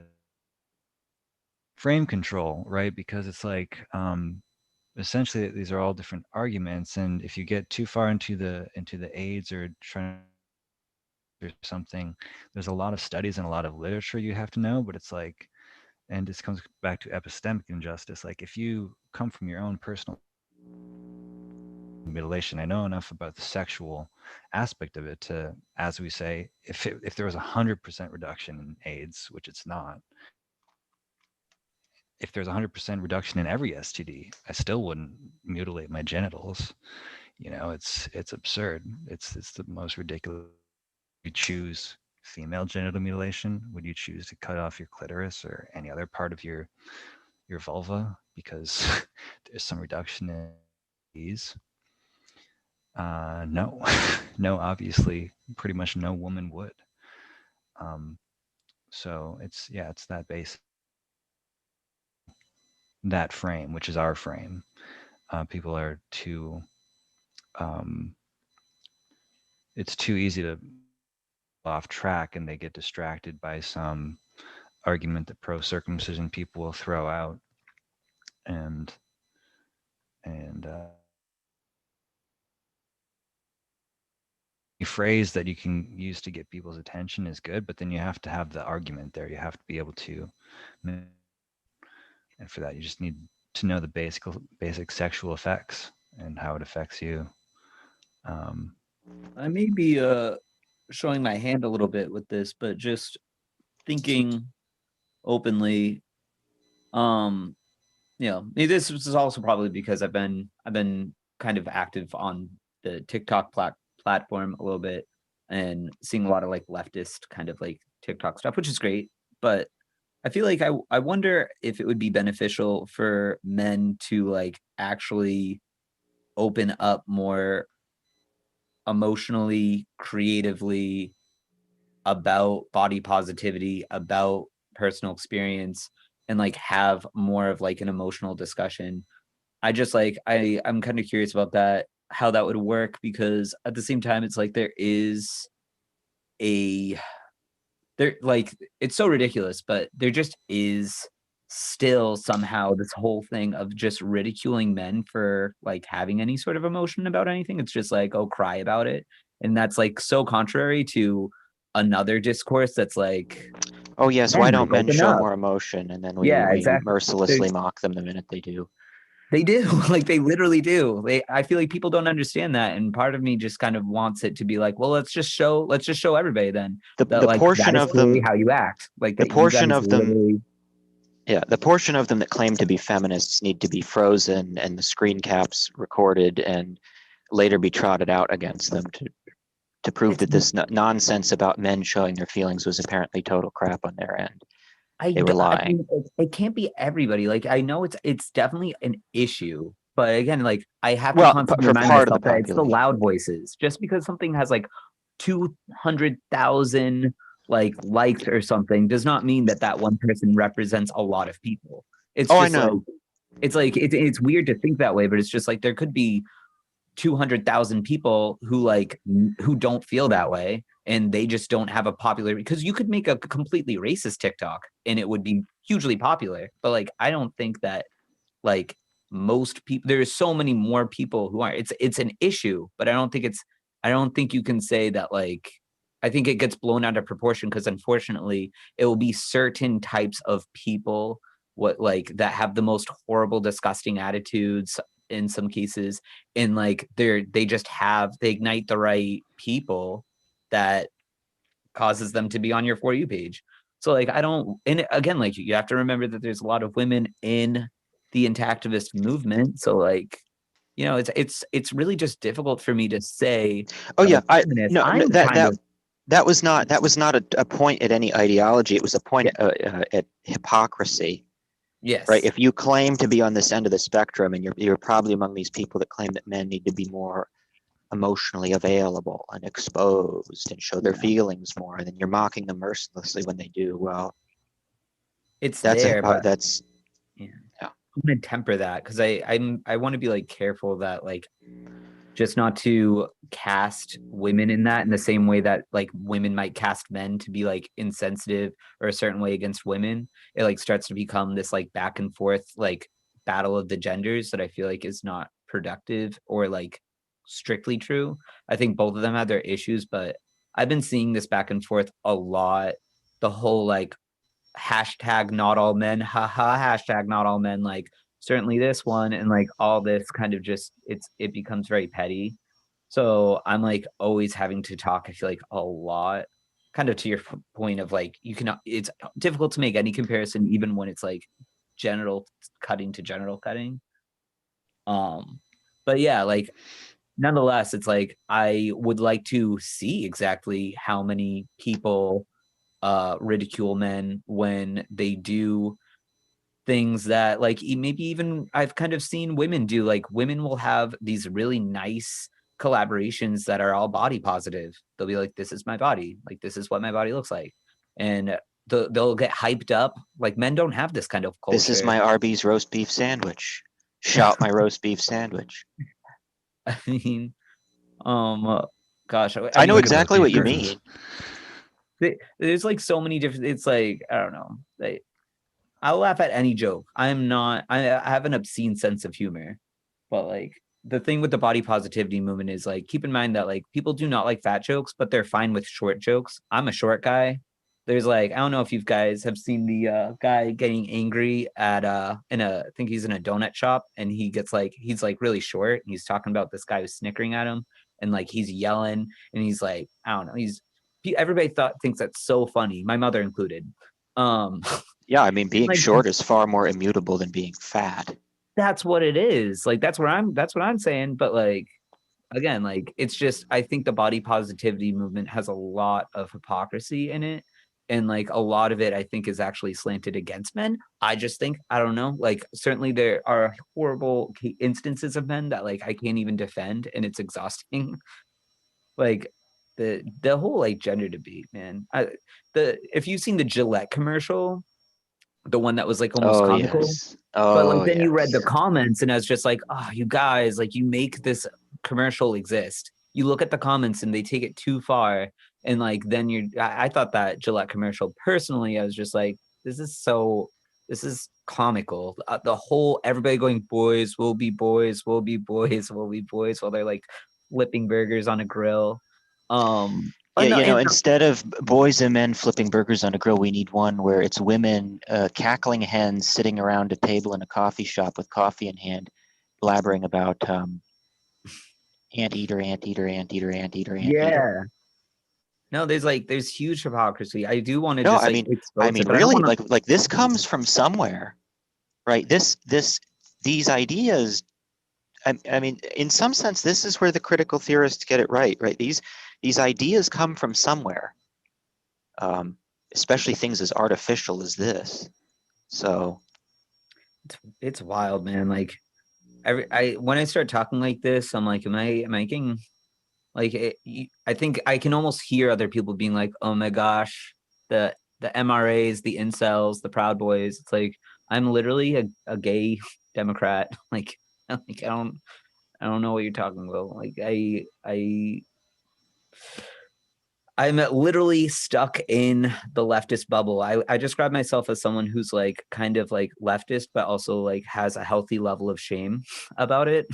Like there's some things I just can't defend. But at the same time, I don't think that like just talking openly here, I don't think that a lot of the conversations that I'm going to be having are even going to touch like a lot of the like like ultra orthodox, like conservative side of the table. So this is just kind of like where I'm gonna be. So this is kind of like where I'm kind of where I'm speaking from. This is just my whole grassroots activism, I guess.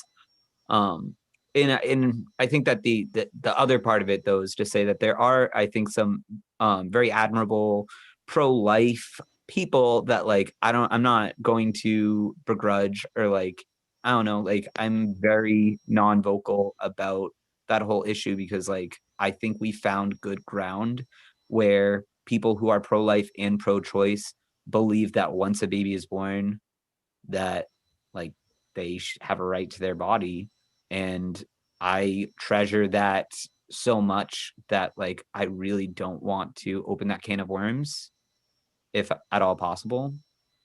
um like I think it's a wonderful thing. You usually don't see that happen ever. It's just like so precious. So conservatives exist there, but like I think for the most part I'm finding that a lot of my audience is just going to be with feminists and LGBT people and like a lot of leftist people. I don't know what you guys think, but I mean, it's like play to the audience, I guess. you just it's how to push against certain movements. Like you can push against feminism, but I don't want to use feminism to like rile feminists up.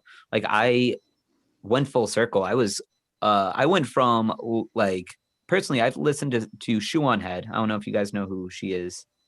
But I think she's funny. She's like kind of a joking secular anti-feminist type, but then like but not. She's like a female. She just like makes fun of the bad arguments, like a lot of like neckbeard atheists, people in that community do. And that's kind of like who I was for a while. But like I honestly listen to a ton of feminist poetry and thoroughly enjoy it. And like my stepsister is very feminist. I know feminist people, so and I know a lot of women who are like incredible and probably feminist, and I admire that they took on a men's rights issue and like also advocate, for general autonomy for everybody. But like You know, it's just like I've kind of gone full circle. I've gone from like laughing at like and kind of being not anti-feminist, but like very borderline, like thinking the issue is ridiculous, to like really coming back and being like, you know what? Like women do have issues, like huge issues, and like they have issues with rape allegations, and they have issues with like men are like almost sometimes I listen to men and I'm like, you know, they like almost are objectively horrible, but like in the way that some men talk to women, and like, but men are treated pretty shitty too, and how disposable sometimes, and like how women treat us. Like we should like it's just this whole it's a hypocrisy that needs to be exposed, and it's definitely a conversation that we need to figure out how to have without rubbing people to in rubbing the wrong way, and like, you know, really pushing people away. But I think there's a way to push against some of these hypocrisies, like exposing them. It just takes, you know what I mean? That was a long rant. No, I think a lot of different people and different groups of people have different issues.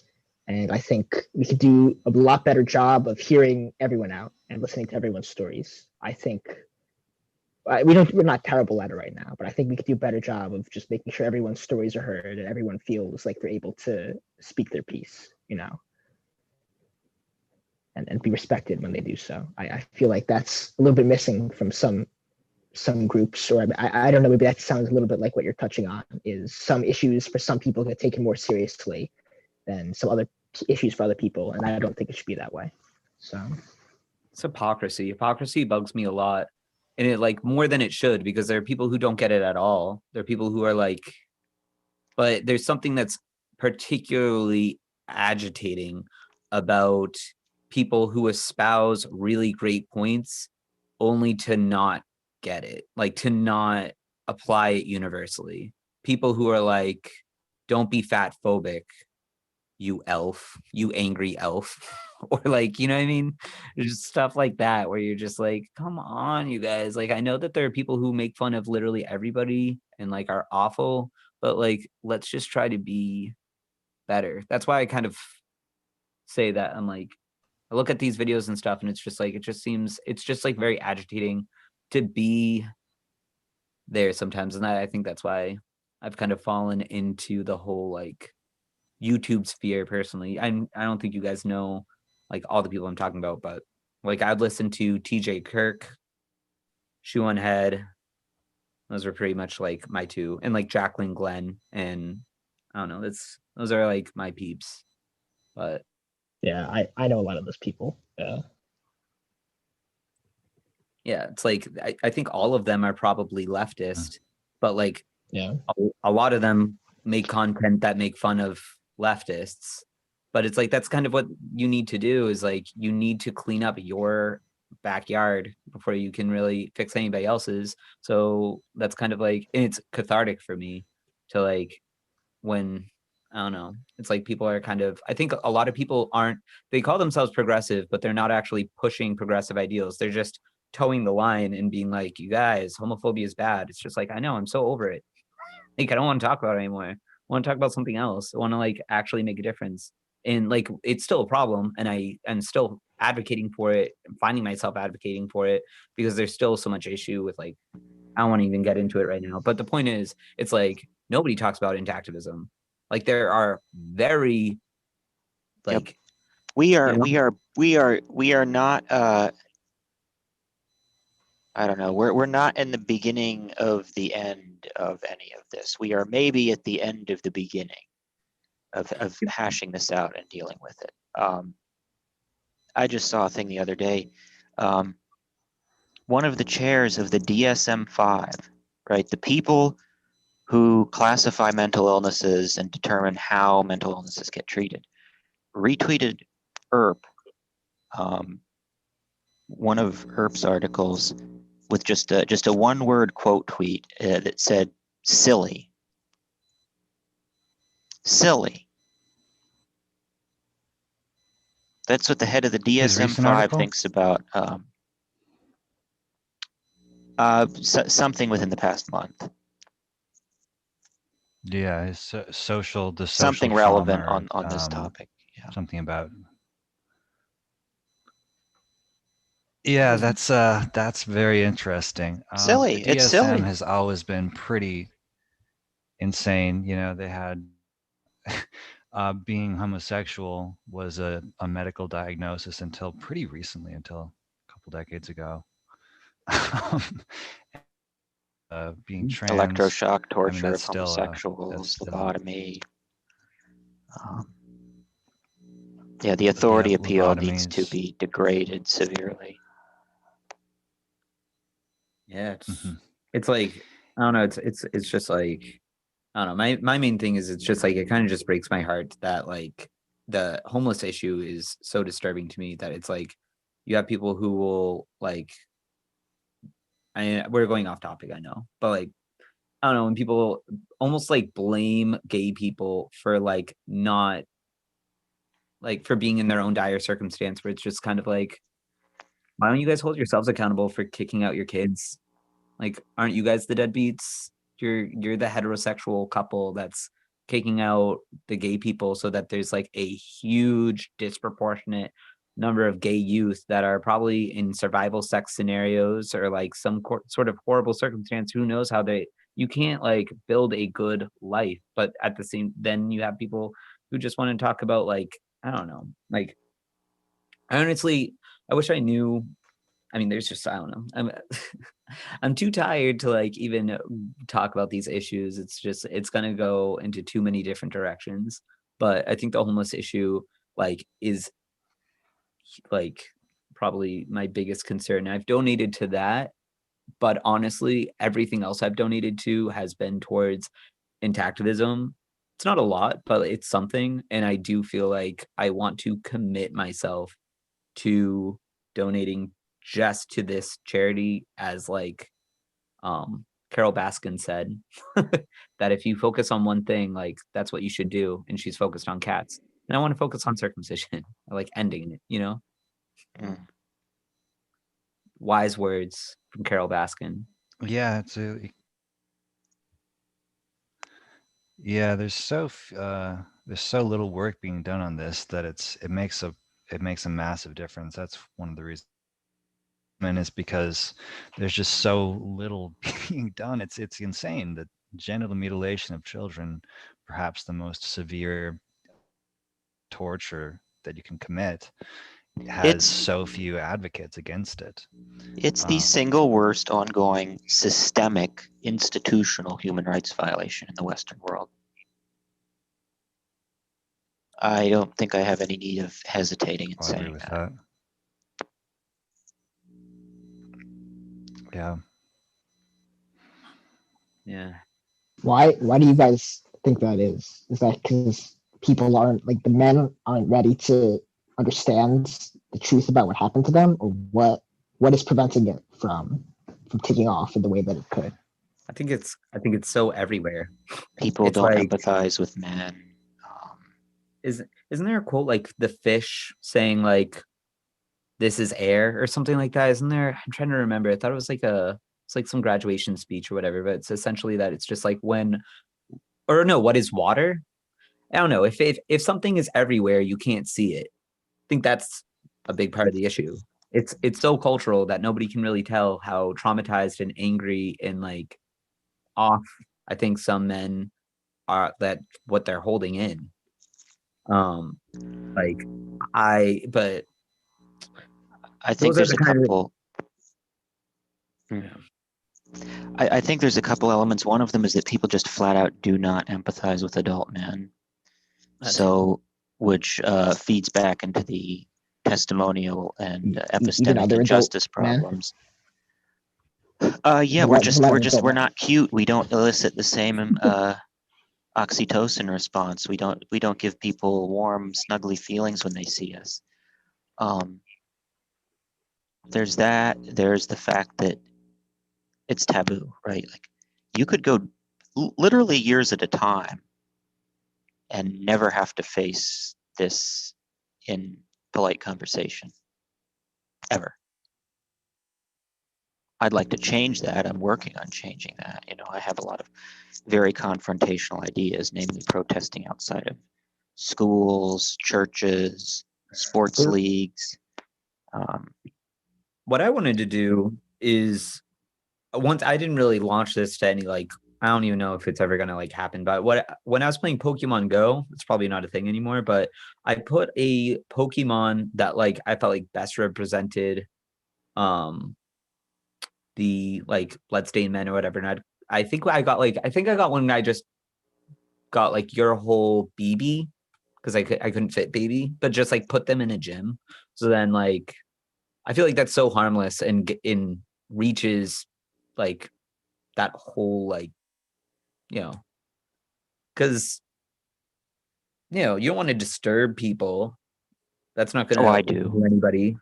Oh, I I mean, do. yes, I understand that. I understand that too. I understand that 100%. It's just like if it's horrible to do, you can't be like, well, you can't talk about it. It's too Yeah, horrible to talk about. Well, so then just it's don't do it. extremely caustic, but yeah, you If you can't. want me to talk about it, then don't give me the ammo. Like, Yeah. you caused this picture. You caused like I 100% get that. But and yes, I get that. Like I get that unequivocally, point blank period. I don't know. The Pokemon Go thing I just thought was like a way that like would reach the Pokemon Go people like first, which are probably exactly kind of where you want to be, which are like probably people who are like I don't know, like 15, 18. Like they could Mhm. probably get it. They could probably understand it. They could look into it and like ask their parents and stuff. So I thought that was a probably pretty good idea that like wouldn't even like what are parents gonna say? They would have nothing. It would be like a very Exactly. Playing off the kids against the parents in these situations, like when they pick up their kids at school, when they're coming out of church, when they're at the kids' sports league games. A lot of the power just comes from both parties being present and violating the taboo in the most extreme way possible. I'm not opposed to like those kind of like very like that. I think that It's you see cultural. that It's and cultural guerrilla warfare. it's like Bloodstained Men versus Your Whole Baby. It's there's the gentle education thing, and like even when I want to set up my charity. Actually, I'm turning 30 like soon, like January 27th. I'm turning 30, and I'm probably going to set up my charity, but I don't know which one to do because I don't know. I kind of want to have a discussion. How many people are watching this, by the way, while I'm just exposing myself? I think we just have four on the live stream, but I usually have a few dozen who watch it later. All right. Sometimes Yeah, so I'm it'll just be a like couple I wanted to hundred talk probably. about this in like a closed chat, but it doesn't really have to be. Like I'm just personally not sure people who like I know I haven't really been that vocal on my own Facebook like I have in other like pages, just like where they can't see, just like talking about the subject. I'm not sure like how to reach them. And I think that's the most important thing is if you're able you need to be able to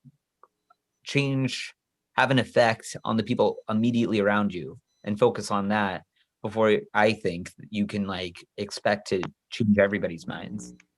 And like I honestly like I don't know what it is. I'm having a little bit difficult of a time. I haven't taken huge steps, but I'm also kind of wary because in a lot of ways you only you get one chance to make a first impression. You don't, you can't like do over.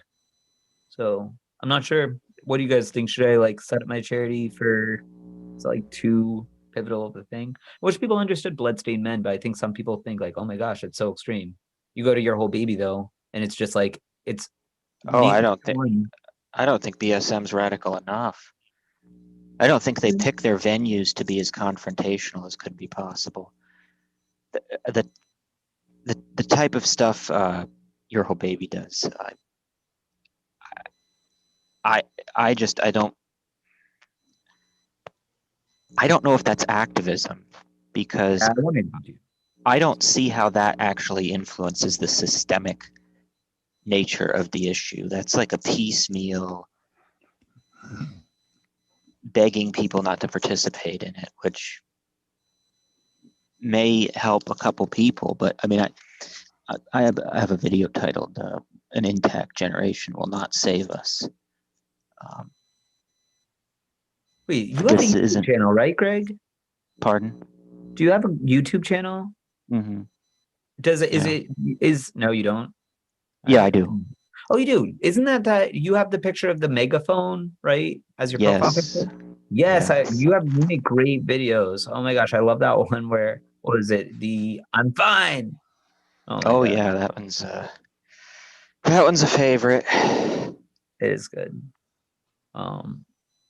Yeah, man, Hi, I'm like, Kapow is here. I'm right What up? there. Yep. I'm right there with you. I just like don't. That's something I want to discuss like in more detail. And I don't want to make this whole chat about me or whatever. I'm just like that was just a concern I have because I'm not sure how to. If I feel if I was like, oh, donate to your whole baby, I would probably get more donations because people would be like, that seems nice. Because like for people who probably I don't, and maybe I'm thinking like looking at the clock here, maybe I should be like, this is what it's going to be. If you don't know where you stand on this issue, maybe read about the issue because whether you read about it or not, that's what the charity is going to be. You know what I mean? But it's like if I just kind of sprung on them bloodstained men, I'm not sure if I would get like as many donations unless they're from Intactivists, in which case I kind of do feel like maybe that would be the route to go. I don't even know if I could do both. I've never set up a donation thing before. There's not really any good framework for really, really good activism going on right now. The closest I can think of is what Brett Johnson is doing out in the Midwest with Cockfight. Yes. He is appealing directly to young people. He's done some stuff at college football games. Seen some of that. Yeah. They like Well, play music. We actually have Intactivist music. I love it. I think the goal here is to change minds, and I think for this issue, an effective way of doing that is just to educate people or to get them interested enough to educate themselves. I think there's just a lack of education surrounding the issue right now, which is why it's able to exist in the state that it does. I'm not sure exactly how to best do that. I think some kind of in your face, like the Bloodstained Man, can sometimes be effective to pique people's interest and be like, okay, what is this all about? But I think we also need to have resources like My Whole Baby that have just information for people who want to educate themselves about what it is and all this stuff. What do you? I wonder. Do you guys have anything that makes you feel cathartic? That like, I'm just kind of curious. Like, sometimes when I look at like, have you seen like the bloodied nurse outfit? I don't know who has that kind of attire or whatever, but I think it's so cool. And like I don't know, I wondered. There's certain things like I would play Evil Within, and there was something that was like cathartic about it. Unfortunately, this is another thing that a lot of people peg men on. Oh my gosh, like this is why we have school shooters and stuff. It's because you play video games and video games cause shootings. Total BS. I don't think that's how that works at all. Personally, what? Sorry, I think there was some echoing. Either David or Kapow maybe had another two people join or another person join, and Kapow and David Johnson are both here. So make sure if you have any background noise, they're muted. But you otherwise, hearing any feedback feel right free now? to jump in as well. Their view, like Kapow. But I just was wondering if you guys related to any of that. Like, I don't want to be perceived as somebody who like kills small animals because I like killing zombies, or whatever, playing like The Last of Us or whatever. But there was a time where I felt like I was in a very difficult place and I was playing The Evil Within, and that was one of the most like cathartic experiences I've ever had. Was the whole plot, without like spoiling too much, it is based a lot on facing like inner demons in a way. So it was actually very beneficial, and something about like that genre. I really like the idea of Silent Hill, which is kind of the same premise. It's like your Silent Hill wiki. Oh my gosh, fog posting. I can't remember the group name, but there's a really great community. That was a perfect troll. But yeah, like I I certainly feel like I could be creative in the way that like this topic has impacted me in kind of a traumatic way, but also like there is a way that like you just deal with it. And it is like I think something that you can make, I don't know, something else out of that might attract attention in a very like provocative way that like sends the right message. Because like unfortunately like I honestly I don't think a lot of people like relate to like that aren't affected by like I don't know, like that's why I'm asking you guys, like do you feel something when you, for example, like see something that just makes you feel cathartic, like you relate to this, like the it just feels like the trauma of your experience is being understood through like a different medium? Because for me like Evil Within was doing that. And like it's weird to say because there's also this like distant voice that's just like, that's because you're fucked up in the head. I swear. I'm sorry.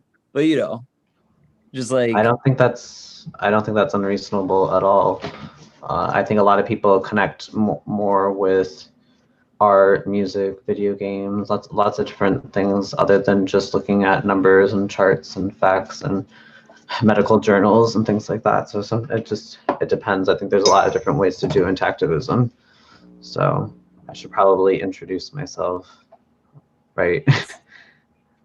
Hi, I'm Kapow. I'm a visual artist and performance artist. So I've been doing intactivism out on the streets. oh, I'm about to Like, run out of battery. Sorry. oh, I'm okay. listening.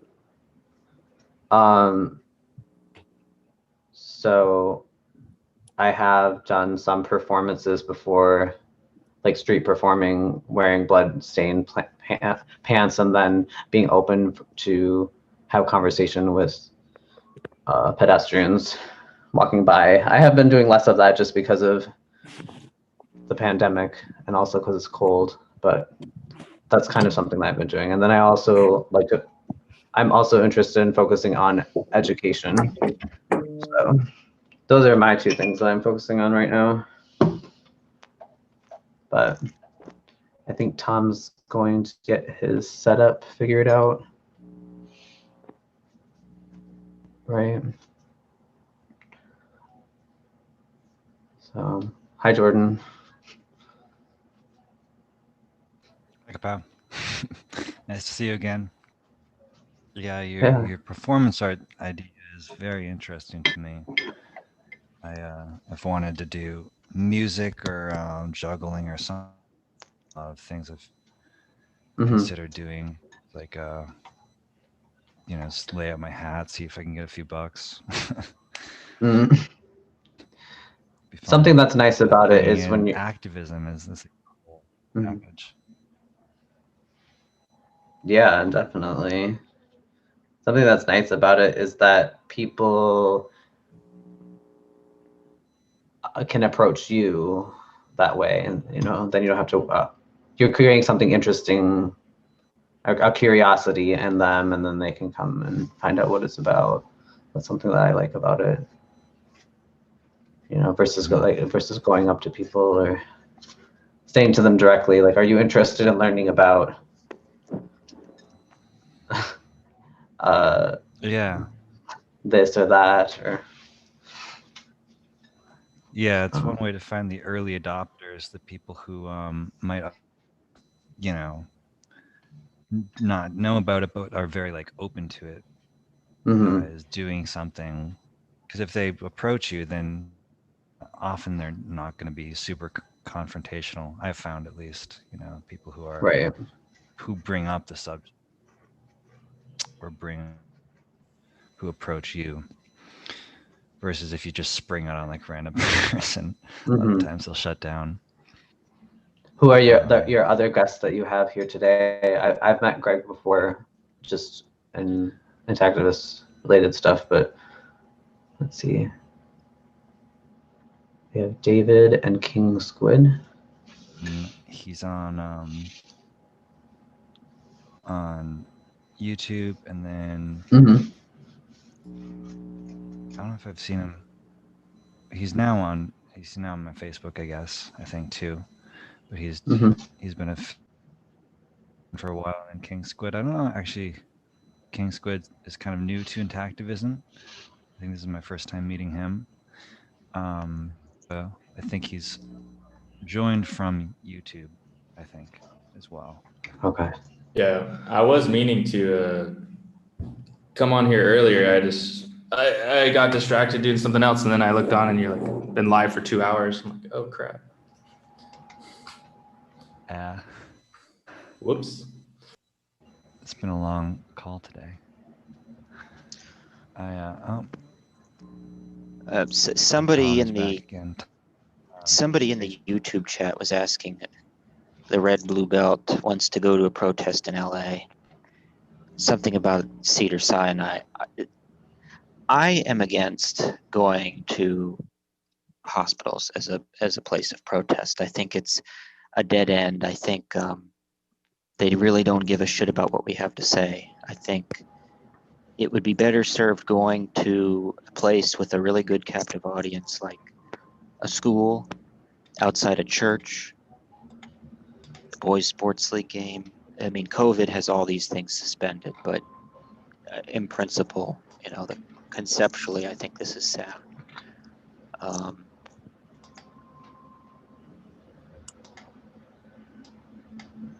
I don't know. I think the medical field is going to be forced to change from the outside. They're not going to help us along this path. So direct appeals to them are probably not going to work. Carter, my entire idea has been this sort of grassroots culture jamming, cultural guerrilla warfare strategies. Carter has another approach, which I think needs to be pursued simultaneously. I'm about mass awareness, and he's trying to start forcing this into like state assemblies, state legislatures, right? So there are people, in your state government who actually have the authority to do things about this. They are the ones constitutionally delegated with making laws on this subject.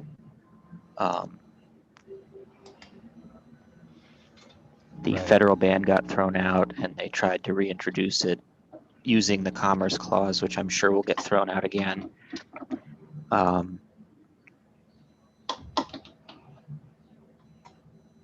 So yeah, the state levels were using that too. Yeah, none of it makes sense. It's just a load of baloney. But yeah, at the end of the day, this is going to come down to state level politics, and I think that's a lot more accessible to a lot of people.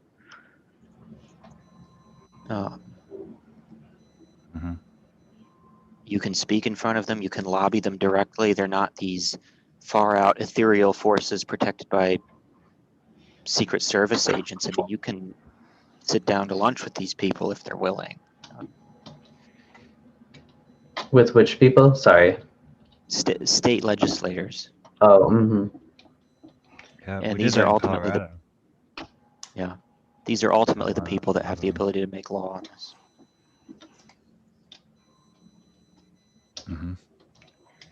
Which is interesting. I'm interested in what's going on in North Carolina regarding the Medicaid situation there. I know that blew up in the past month that they're trying to allow it under the Medicaid program. Yeah, that is a crazy thing. They're trying to say that genital mutilation, circumcision, is prophylaxis for HIV, and therefore it should be paid for by Medicaid, which only pays for necessary medical necessary medical procedures. It's outrageous, and it's not just that. But if you look at the bill and the previous editions of this law that they're amending, they highlight the changes, and if you look at it, they're deleting. They're trying to delete the functions of the foreskin. They're deleting the statement that, to the extent that this does happen, it should be very rare, right? Because of course this predates the prophylaxis idea. The point of the HIV prophylaxis thing is basically a free-for-all, right? To make it so that there's no restrictions whatsoever. So they can't really say rare anymore. So they're trying to strip that language out of it. It's a total mind fuck. I would encourage you to go look at the different PDF versions. I downloaded all of them, or I have the link somewhere.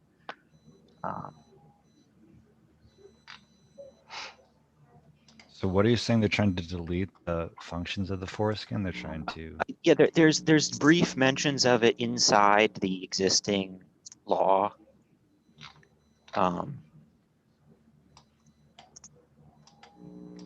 And they're trying to get rid of it. Wow. Yeah, that's crazy. I'm sorry, I can't speak on that specifically as I haven't read up on it. I am aware a little bit about it, but Anyone in North Carolina, by the way, if there's anyone in North Carolina watching this right now, please comment on this or reach out to Intaction, the organization, because they need Carolina citizens to sign a petition and do other things. Even just signing a petition would help them a lot, but they're really struggling to contact people. or writing a letter to their So they writing a really letter need might help. community organization. Absolutely. But yeah, Greg, I really like that way of grassroots sort of activating.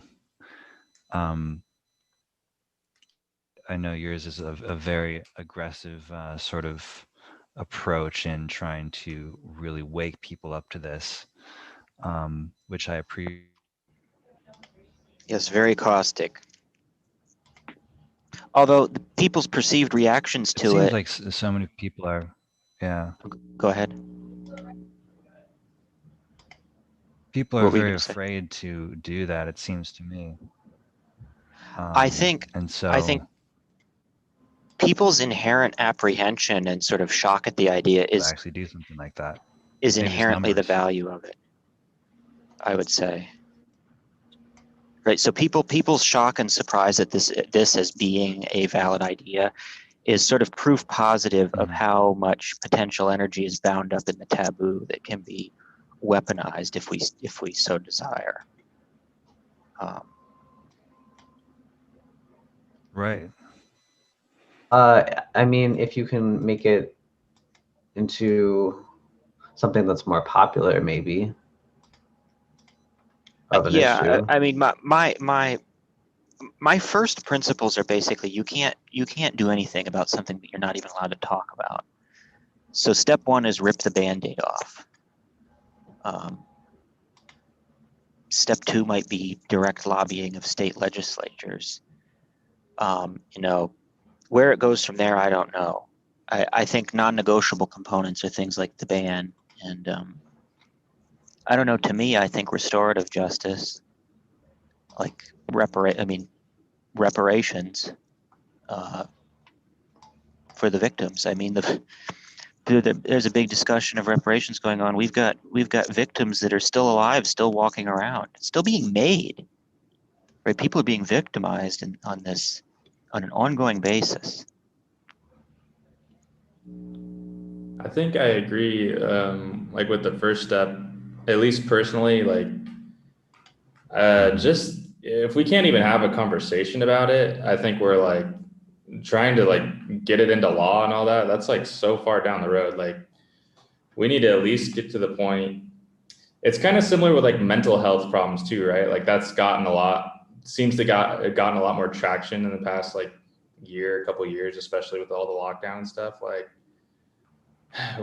people have trouble just talking about mental health, like, and then circumcision is just like the most extreme version that for some reason people just have a huge cognitive dissonance that I don't understand. But I think we need to just work on, and like groups like these are good. I think, and just finding ways to like bring up the conversation and getting people to just understand, I think is a really big step. But think it would help to like I don't know, being on TikTok, that seems to be where a lot of younger Gen Z people are right now. There seems to be some sort of like formula to starting trends that like you just kind of like don't know what's going to go viral, but that would be, I think, pretty big. And then that's on that note, like it's kind of like, again, me just going back and forth with like, I really have no problem with overt protest that's just in your face. Like I personally am all for it. Like I'm never going to be like, that's horrible. Like of course not. I'm definitely of the mind like, well, if you think it's so horrible, then stop doing it. Like how can you have that thought in your head without also thinking, why am I doing this? Why, you know what I mean? But I mean, Right. my concern is that like I think it would be pretty easy to equate that with the sensationalism that people are already familiar with people who rally outside abortion clinics and such. I don't know. I know Maybe. they're different. Maybe, and you know that may not be a bad thing. They've actually managed to get public support for abortion down since Roe versus Wade. So Yeah. can't Yeah. say it didn't work. No, I know. I engage with people who have both discussions. They'll deflect to the pro-life, pro-choice debate. They'll be like, well, what about this? And it's like, But that's it's inconsistent with both positions. Right. Yeah. Well, on the supporting abortion side, you're obsessed with choice and autonomy, and on the conservative side, you're obsessed with the value of life. Yeah, I mean, And most people, they're not even bringing it to, in my experience of talking to people that don't know anything about the issue at all, education seems to be what's most important because they don't even know anything at all. Like they haven't gone to the point of creating some sort of philosophy around it or, you know, autonomy argument or anything at all. They don't even know anything about what it is, barely at all. I haven't really Or introduced. or even if they were, sorry, I didn't mean to interrupt, or even if they are cut or uncut themselves, like so many people don't know anything. So if you were talking about creating more of that grassroots type of building up community and taking your community and giving that community power to or talk to legislature or taking bigger actions, you definitely have to start with just educating people about it because it's not something that people think about typically. So Yeah, that's the thing. It's just like I think that there's kind of a rare opportunity here that we've been given with the different platforms we have, like the younger audience all kind of literally, I feel like it like TikTok. I'm like so ashamed right now that I keep talking about TikTok, like please. But yeah, I feel like with COVID and stuff, a lot of people are on that media platform. It seems to be a pretty effective tool. I know that David Atkinson has some incredible education materials that I really do fully intend on like giving him more of an audience by giving him a shout out. But I just like, I think I just have 100 followers on there right now, which is not a lot. But I'm also like, I haven't made like content on a regular basis. But I think that's definitely an avenue. I didn't like formally introduce myself to everybody. My name's Tom. I'm just like, I think I'm 3 years into like intactivism. I've read a couple books. I'm not like super active on any platforms at all, but like I have made some intactivist content on TikTok. That's kind of like been a bit of a contribution. I've been like engaged in just debates for bloodstained men, like in that, you know, with anybody who's like really wanting to talk about it, you know, like I try to educate people for people who already are having the conversation, are looking for people to talk about it, like I just bring awareness. And generally, if people are talking about like body shaming publicly, then I think that it's fair game. Like I treat those posts in the same way as if I had seen something like I'm going to rip out my cat's like nails or something. Like I don't care if I don't know you personally. Like I'm just gonna do what's right for me and put my 2 cents in, like with appreciation that you probably don't know that what you're doing is like harmful, but like I would be remiss to not say something. I know not everybody feels that way, but it's just because they don't see it in the moral way that like I now do. So like, and if those posts get taken down when they're making jokes and stuff about people's bodies, then like awesome. I'm glad um that the person felt like recognizes that you can't just post stuff like that and like expect that people are just going to be like, cool, we'll just let that stay up there.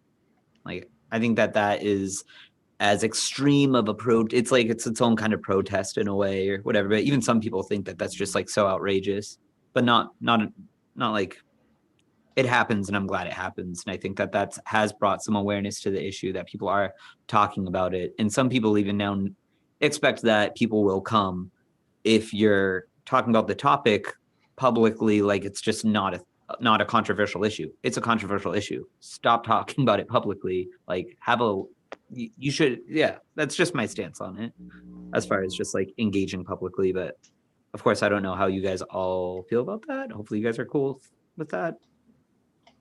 Well, thank you for giving me some background. It's nice to meet you. And I enjoy talking to all sorts of people. There's so many different types of people in the movement, so that's cool. Was there any particular topics that were being discussed today? Or I think it's been kind of free form. More free form? Okay. Nope. Covered certain topics, but the idea of this is only day 4 of Intact Radio, and it's been just whatever people want to. It's kind of gone all over the place, frankly. Okay. And I have to leave soon.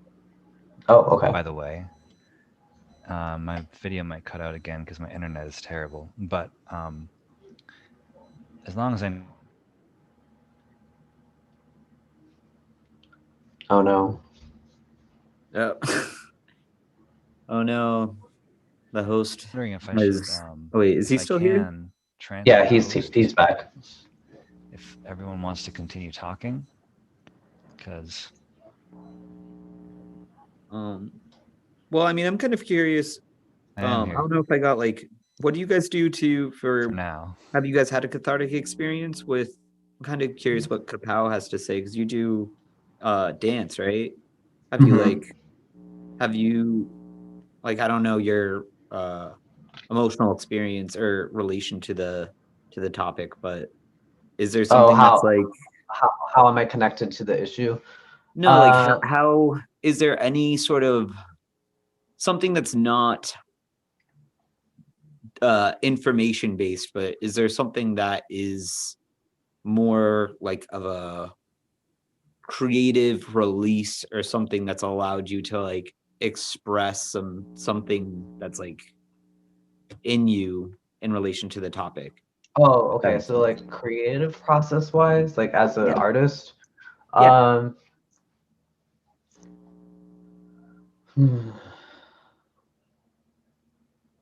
I'm not exactly sure what that comes from. I guess my first answer would be if you're a person that has any type of creative process, it's not going to always come naturally. So give yourself a break that way. Like, you can be like, oh, well, I should be working on this. I should be making something like some sort of masterpiece or something. But for me is just, and I've kind of been out of schedule with this, but just taking time every day to make sure that you are practicing your craft.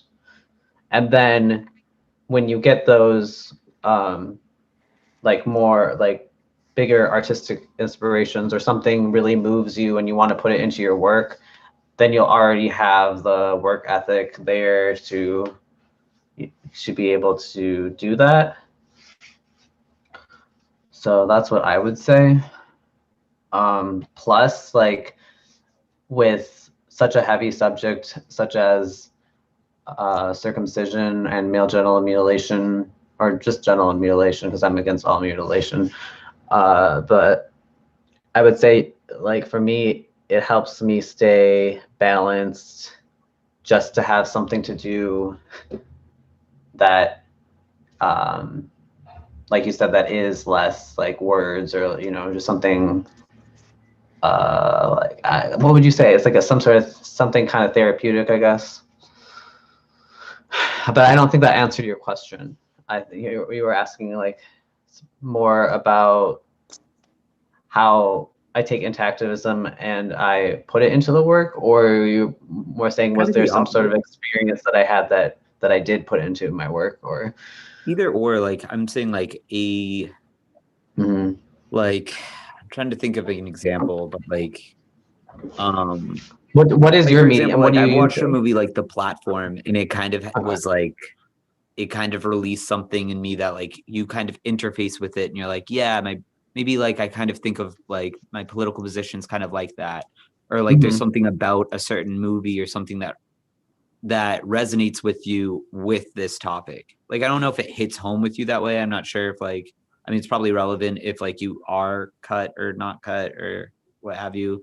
But like personally, it's like, I was talking earlier about how I have played like games like Evil Within or Resident like Evil. things that help me Right. kind of express these like kind of angry emotions, I guess, in probably a much healthier way that like is kind of like makes it make more sense to me. And I've also written a poem that I haven't like really published, but just about that kind of allowed me to kind of write down my feelings about it.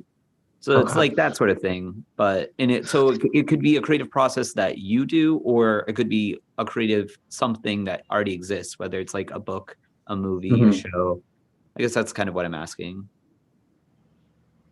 But I mean, like, I don't know if that exists for you. Okay, so I would say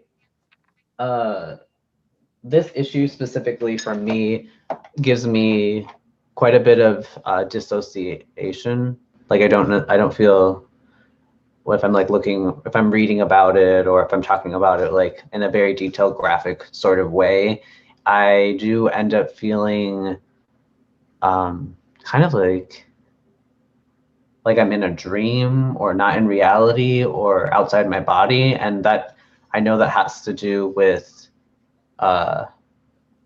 they say dissociation, but it's like that specific part is called derealization, I think. And Depersonalization, derealization. Yeah, depersonalization as well. And so dance, a hallmark of PTSD, actually particularly childhood sexual abuse PTSD. Right. And dance allows me to get like all of that icky feeling like out, and allow me to get back into my body. So it doesn't necessarily always feel good at the beginning if I tap into those things during a performance, but by the end of it, it can be transformative for myself. And I hope that would read in the work, but I don't know. I'm still working on it. So That's perfect. Yeah. I can see David now. Hi, David. Hey, what's up? How's it going?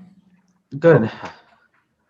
I hardly really ever expect to get any emotional catharsis short of when I actually see the bans start being handed down and start seeing federal and state funds being allocated to restorative justice. Sorry, but short of that, I mean, I think good activism can be cathartic, but at the same time, I caution a lot of people, you know, don't expect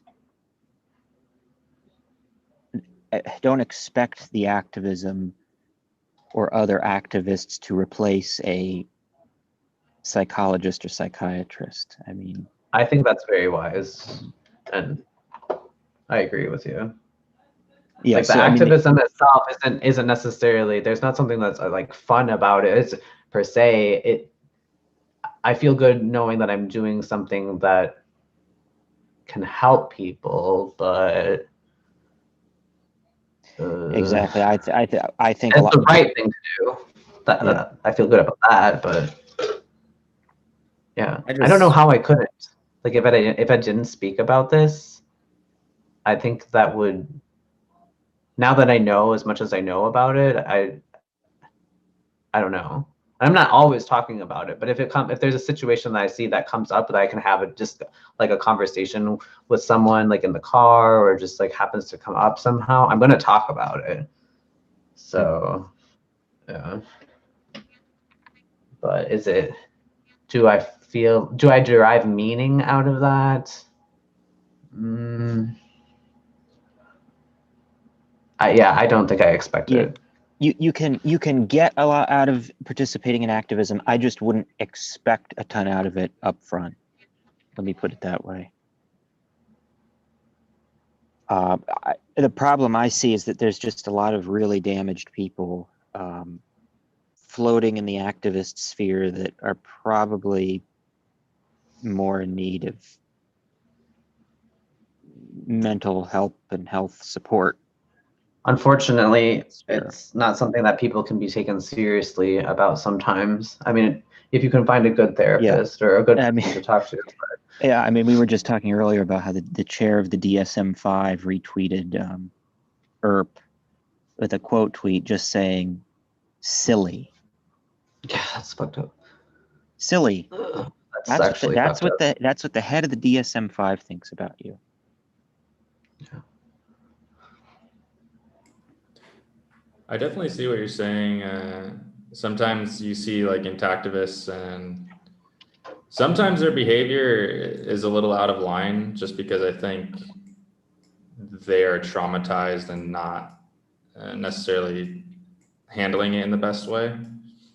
Not that they aren't justified, but it's just like maybe that's not the best situation they need to be in. And like I feel like right now in the activist movement, I think the most important thing is just like getting the people who do get it, like getting the people who do understand, getting them help, getting them mental help enough, getting them trauma counseling, and getting them to the point where we're all productive in a meaningful way. I think because no one else, like you said, like no one else is really gonna do this for us. Like you go to the authorities, they don't do anything. Like we're the only ones out there like actually who understand the issue enough to actually have compassion.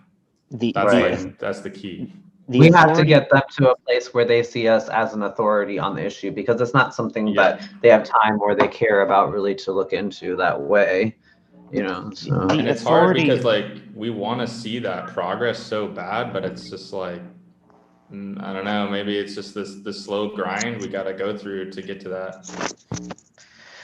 The authority appeal problem is a big one that has to be dealt with, which is why I think Murata's idea of looking at this from the lens of critical theory, from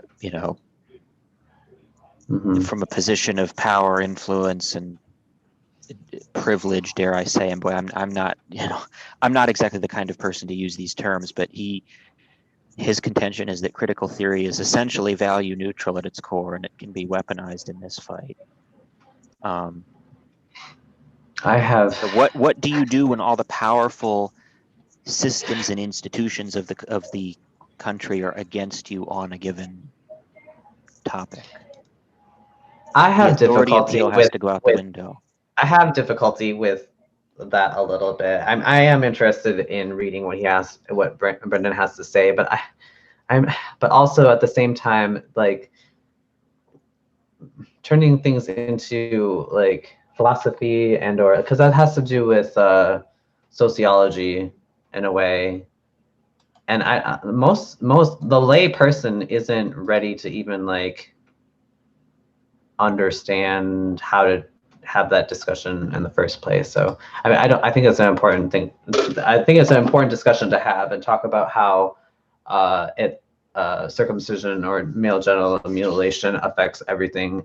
From it's a systemic issue that affects, you know, the way we look at history, the way that we look at economics, like Power relationships. power relations, all of that. I think that is an important discussion to have. You know, if he has the credentials and the ability to obtain research to do that, that's great. But yeah, I'll look more into it, I guess, when he publishes his work. Yeah. But Brendan did a lot of research on the book. so He's coming from the perspective of trying to lay a philosophical Mhm. groundwork, I think, with this first book. Yeah. Is like a tome sort of on critical theory, in the way that there are these philosophers that have this background of critical theory on which modern social justice movement is then based. And we Mhm. have books like How to Be Anti-Racist, which are popular. Right. You know, not many people read books on critical theory, but a lot of people read books on social justice, and these are actually taught in schools to freshmen in college. So it's very Well, that's where they come doable from. to start from that base, and then, Right. yeah, to move to the accessible sort of approach. And I think that's what Brendan plans to do after he's kind of gone with this first critical theory, the groundwork for it. So we'll see how it pans out. I'm curious to see how activists will actually receive it. You know, I'm that's the curious to question. see it too. Powerful. I don't. Yeah. I've seen critical theory used in not so helpful ways before, and can be kind of reductive or whatever too sometimes. So I'm just kind of have like a healthy amount of skepticism with it, but we'll see. Well, I mean, most of us have only ever seen critical theory applied to Mhm. basically disintegrate all hierarchy and legitimate authority in the country and put us near the edge of a civil war. Mhm. It's never really been brought to bear in Well, any other area. I mean, I I've have the always- same yeah. feelings, but I always try to make sure that I'm coming at this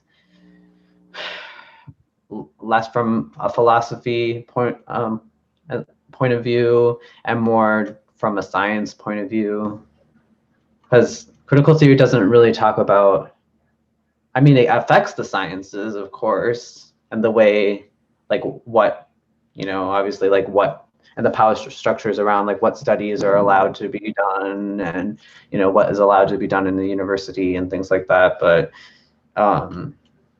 yeah, I don't know. I forgot what I was going to say. we'll have to see My what the bad. future holds. Yeah. That's a kind of a big undertaking to do that approach, but even if I don't agree with it all, at least it's adding to the dialogue and at least keeping the issue in the public consciousness. Like it's keeping it relevant, you know. Mhm. So I have a question for you that's like tangentially related, but like, how many of you guys are vegan? I'm not vegan. I'm just saying. I'll go. I I'm know not of at vegan. least one or two guys that are in the movement. I was I'm not for vegan a at few years, all. but not anymore. I bring it up just because there are some groups of people that I feel like are more willing to understand the issue than others. And like sometimes I think I should go vegan. Like I know I should go vegan. I think I know that like not everybody agrees and stuff, but like at the same time, I think that something we could be doing is looking at different groups that we already have things in common and see how we can meet them halfway. and especially if we could move our movement and really try to integrate it where we could, or like figure out how we could with another movement, and like, you know, Well, I mean, I I think that think makes sense. Tactivism is pretty well embedded among the vegan community, the anti-vax community, the crunchy mama community. I think we practically hold the copyright on it in those realms. I don't. I'm more concerned about getting some acceptance in mainstream political groups. I can't answer right now. I'm on a live stream. Sorry.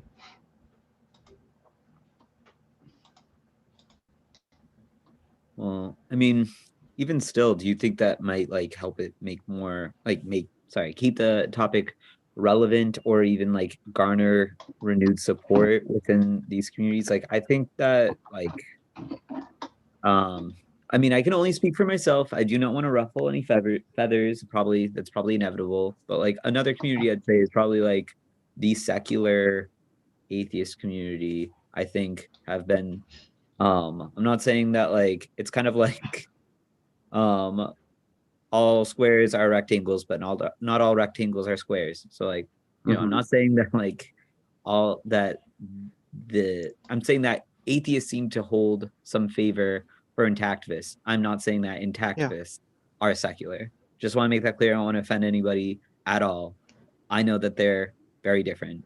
I think that one of the That's good. And you know what? I pester people in Matt Dillahunty's comment sections and Aaron Ra's comment sections all the time. I think one of the strengths that we have in our particular movement is that people are coming from a very large variety of different backgrounds, beliefs, and so that they can affect those communities on their own. But I don't think that necessarily that intactivism has to like adopt other issues. Or I think I said that in a way that doesn't sound very good. I mean, I guess that's something for me personally to like figure out. I guess what I'm saying, I guess the general question I'd ask you is, what like do you guys feel you have in common with other groups that you could explore? Like, is it veganism? Is it like hatred of gender circumcision. equality? Is it like something that you can kind of level with other people, like your closest, you know? I mean, the truth of the matter is most of us probably have almost nothing in common except this issue. People on this are all over the map. I mean, we've got intactivist middle-aged MAGA hat mommies, and we've got Pacific Northwest suburban liberal cutter fanatics. You know, like the opposite of what you'd expect almost if you just looked at strict trends. There's almost no good predictor of. No, I mean, like, no, sorry. I mean, not with each other, not with each of us as intactivists. I mean, individually as an intactivist, like, who do you feel like you could like speak towards as a group that you already have like things in common with? Anyone like, or everyone in different groups. I'm in more than just this group, you know. Anybody, I don't think I've made a deliberate attempt to try to reach out to the conservative end of the spectrum. I thought it was sort of a pregnant possibility that hadn't been probed yet, and there's been some interesting developments there. I've been in the Christian community quite a bit, and I try to. It kind of drives me nuts because they really should understand, especially like the anti-abortion crowd. Mm-hmm. I get what you're saying. You're like, what groups can you reach out to where you can actually at least have a conversation about it where they should understand?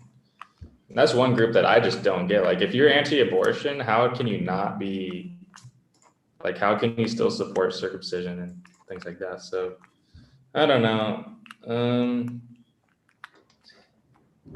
I don't Nobody know ever about calls them targeting. out for it. Yeah, I don't know if like targeting certain groups is the way to go. I think just anyone who can you think will empathize with you or understand is good, because like a lot of people are lukewarm on this issue too. Like maybe they'll say, yeah, I see your point, but they don't feel the need to like talk to anybody about it, or if they have a friend who's having a baby, like they're not going to say Yeah, anything. So it's I hate that. Yeah, I hate that too. Hate these lukewarm people. It's actually a much worse problem in places like Europe, where like the prevailing status quo is like nobody really has to think about it, because nobody on the Yeah, political and ethnic in-groups, or the Right. majority, the indigenous population, even engages in it at all. they're just like, I don't want to So rustle any feathers, you know, that type of Yeah, mentality. basically. I mean, I have screen caps of these people basically saying, yeah, oh, I'd never do it. Nobody I know does. I would never do it to my own. But it's But we like, still if you're should. intact, you should know even more than the circumcised person. Like, There's a very strong element, and I'm like Right. not the person who would cast accusations of racism, but like there's a pretty clear ethnocentric component to that, where like, oh no, we'll never do it. But those weird out groups, I don't really care about them. They're not really.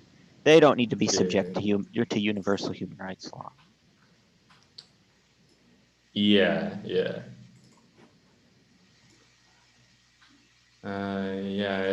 It's really hard. I think if you are connected to a group, like if you are vegan or you're Christian or conservative or whatever group that you are connected to, just naturally, maybe just try reaching out to them and see what kind of response you get.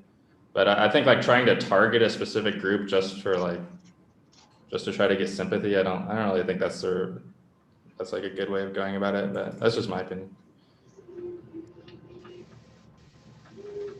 Yeah, I mean, if you're a vegan, I and you think there's with a serious circumcision, yeah. Go ahead. I think with circumcision, we need as many people on our side as possible, and I don't want to discriminate. I wouldn't discriminate against anyone who's on this side, because this issue just needs more attention, just no matter. Yeah, this is going to be politically speaking. This is going to be politically very discordant. There's going to be people from all over the spectrum that are going to be on our side, and it's unavoidable. And we should embrace it. It's some real diversity going on. That's why I think it's important as an activist to,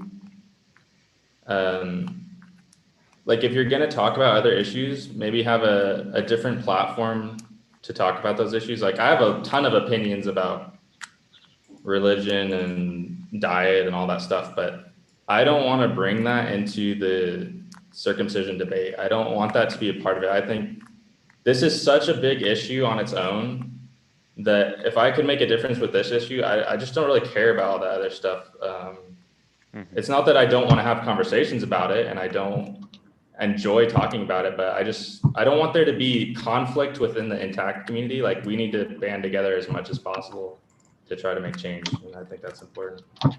No, I 100% agree. I've been struggling with that a lot. Like, as far as how open I just like with who I am, but I really try to separate that with like, that's not who everybody is. And like, no, I hear you. It's like, I am definitely willing and have been willing and like always struggle too, but still try to like to really try to channel my energy in just this, even when I know that there are like other issues that matter to me, and like, but nothing honestly matters to me as much as this issue. And it's so crazy that it is so like sorry, I'm like, I don't have all the words tonight, but That's okay. it's underrepresented. It's just like it's so disproportionate to how important it is. It's hugely important.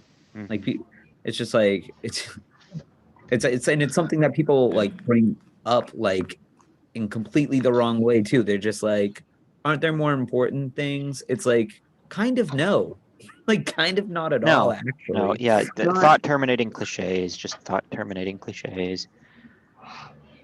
If they believe that, then why? If yeah. they believe that and they're a strict adherent of that, then you have to ask them what cause are they so passionate about that they believe supersedes and needs to be focused on, and why aren't they engaged in that around the clock? Because most of the people that say this are not even activists to begin with, so they can't claim moral superiority. I'm waiting on somebody to tell me like, well, people die from this issue. It's like, well, I have news for you.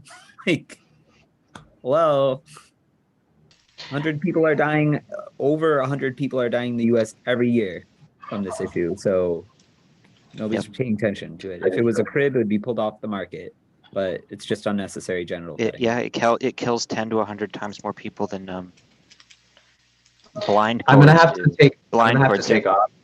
I'm sorry to interrupt, but it was nice chatting with all of you. I'd be open to talking with each of you again. Joining. Yeah, sure. Yeah. All right. Have a good night. Have a good Take one. care. Take care. Happy New Year if I don't hear from you. Take care of yourselves. I am going to also be logging off here soon, which means the live stream will be ending. I can move the host to someone else if you guys want to continue discussing, but I do need to leave to go to work pretty soon. No, I think I'm wrapping it up too. Yeah, it's getting kind of late anyway. Yeah. Tom and David, I don't know if we've met before. If you want to pursue further contact, leave a comment on my YouTube channel. Yeah, absolutely. Right, what's your YouTube? Gregory Sorry, I've been a Malchuk. little quiet tonight. Oh, I know you actually. I've watched your videos before. Okay, yeah, just hit me up there if you want. Yeah, Who else was? I think I have commented like a long time ago. I have a TikTok that has some intactivist content. See, I really can't talk today. But if you're interested in that, although it's kind of everything, that you'll find some videos you can like. That's pay n attention, just like a very old. But yeah, it's a PAYN attention, ATTENTION, and you can find that on TikTok, and you'll find circumcision or anti-circumcision rather content, especially the earlier videos. But yeah, I'll probably call it a night too.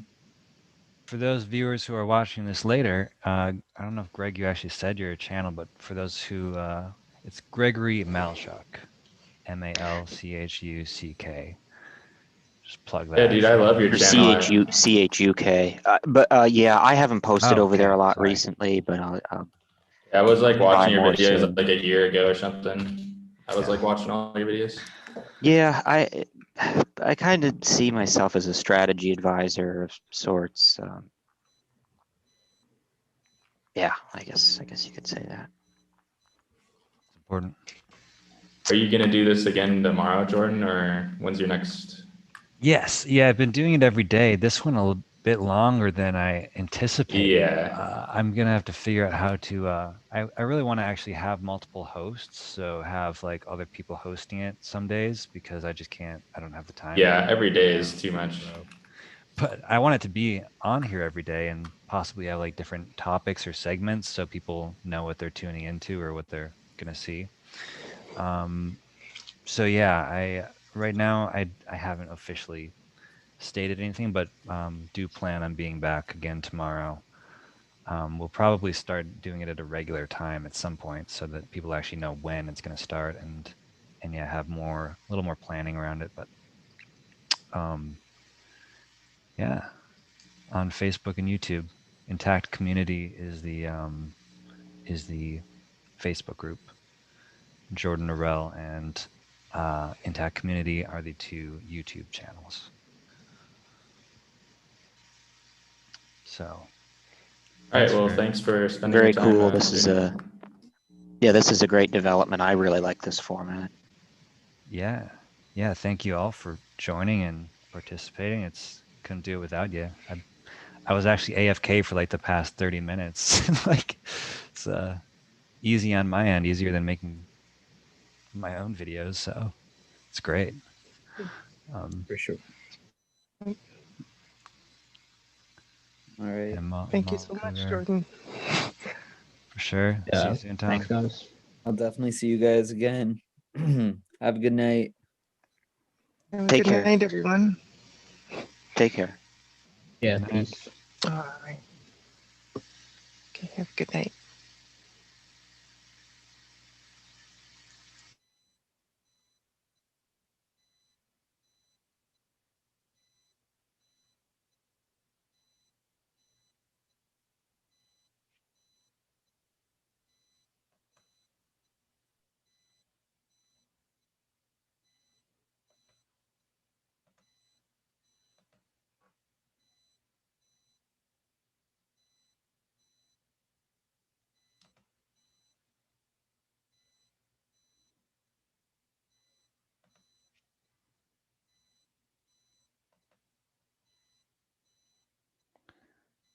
All right. Oh, looks like there's one person still on here. But just wanted to wrap up this live stream. Say, everyone, thank you for watching. And I don't know why my video's gone. Sorry this has been so buggy today, but I'm kind of figuring it out. Oh, there it is. And my internet connection has been terrible, so apologies for that. But yeah, we'll be back again tomorrow. Hopefully we'll figure out how to do restream so that it's less buggy.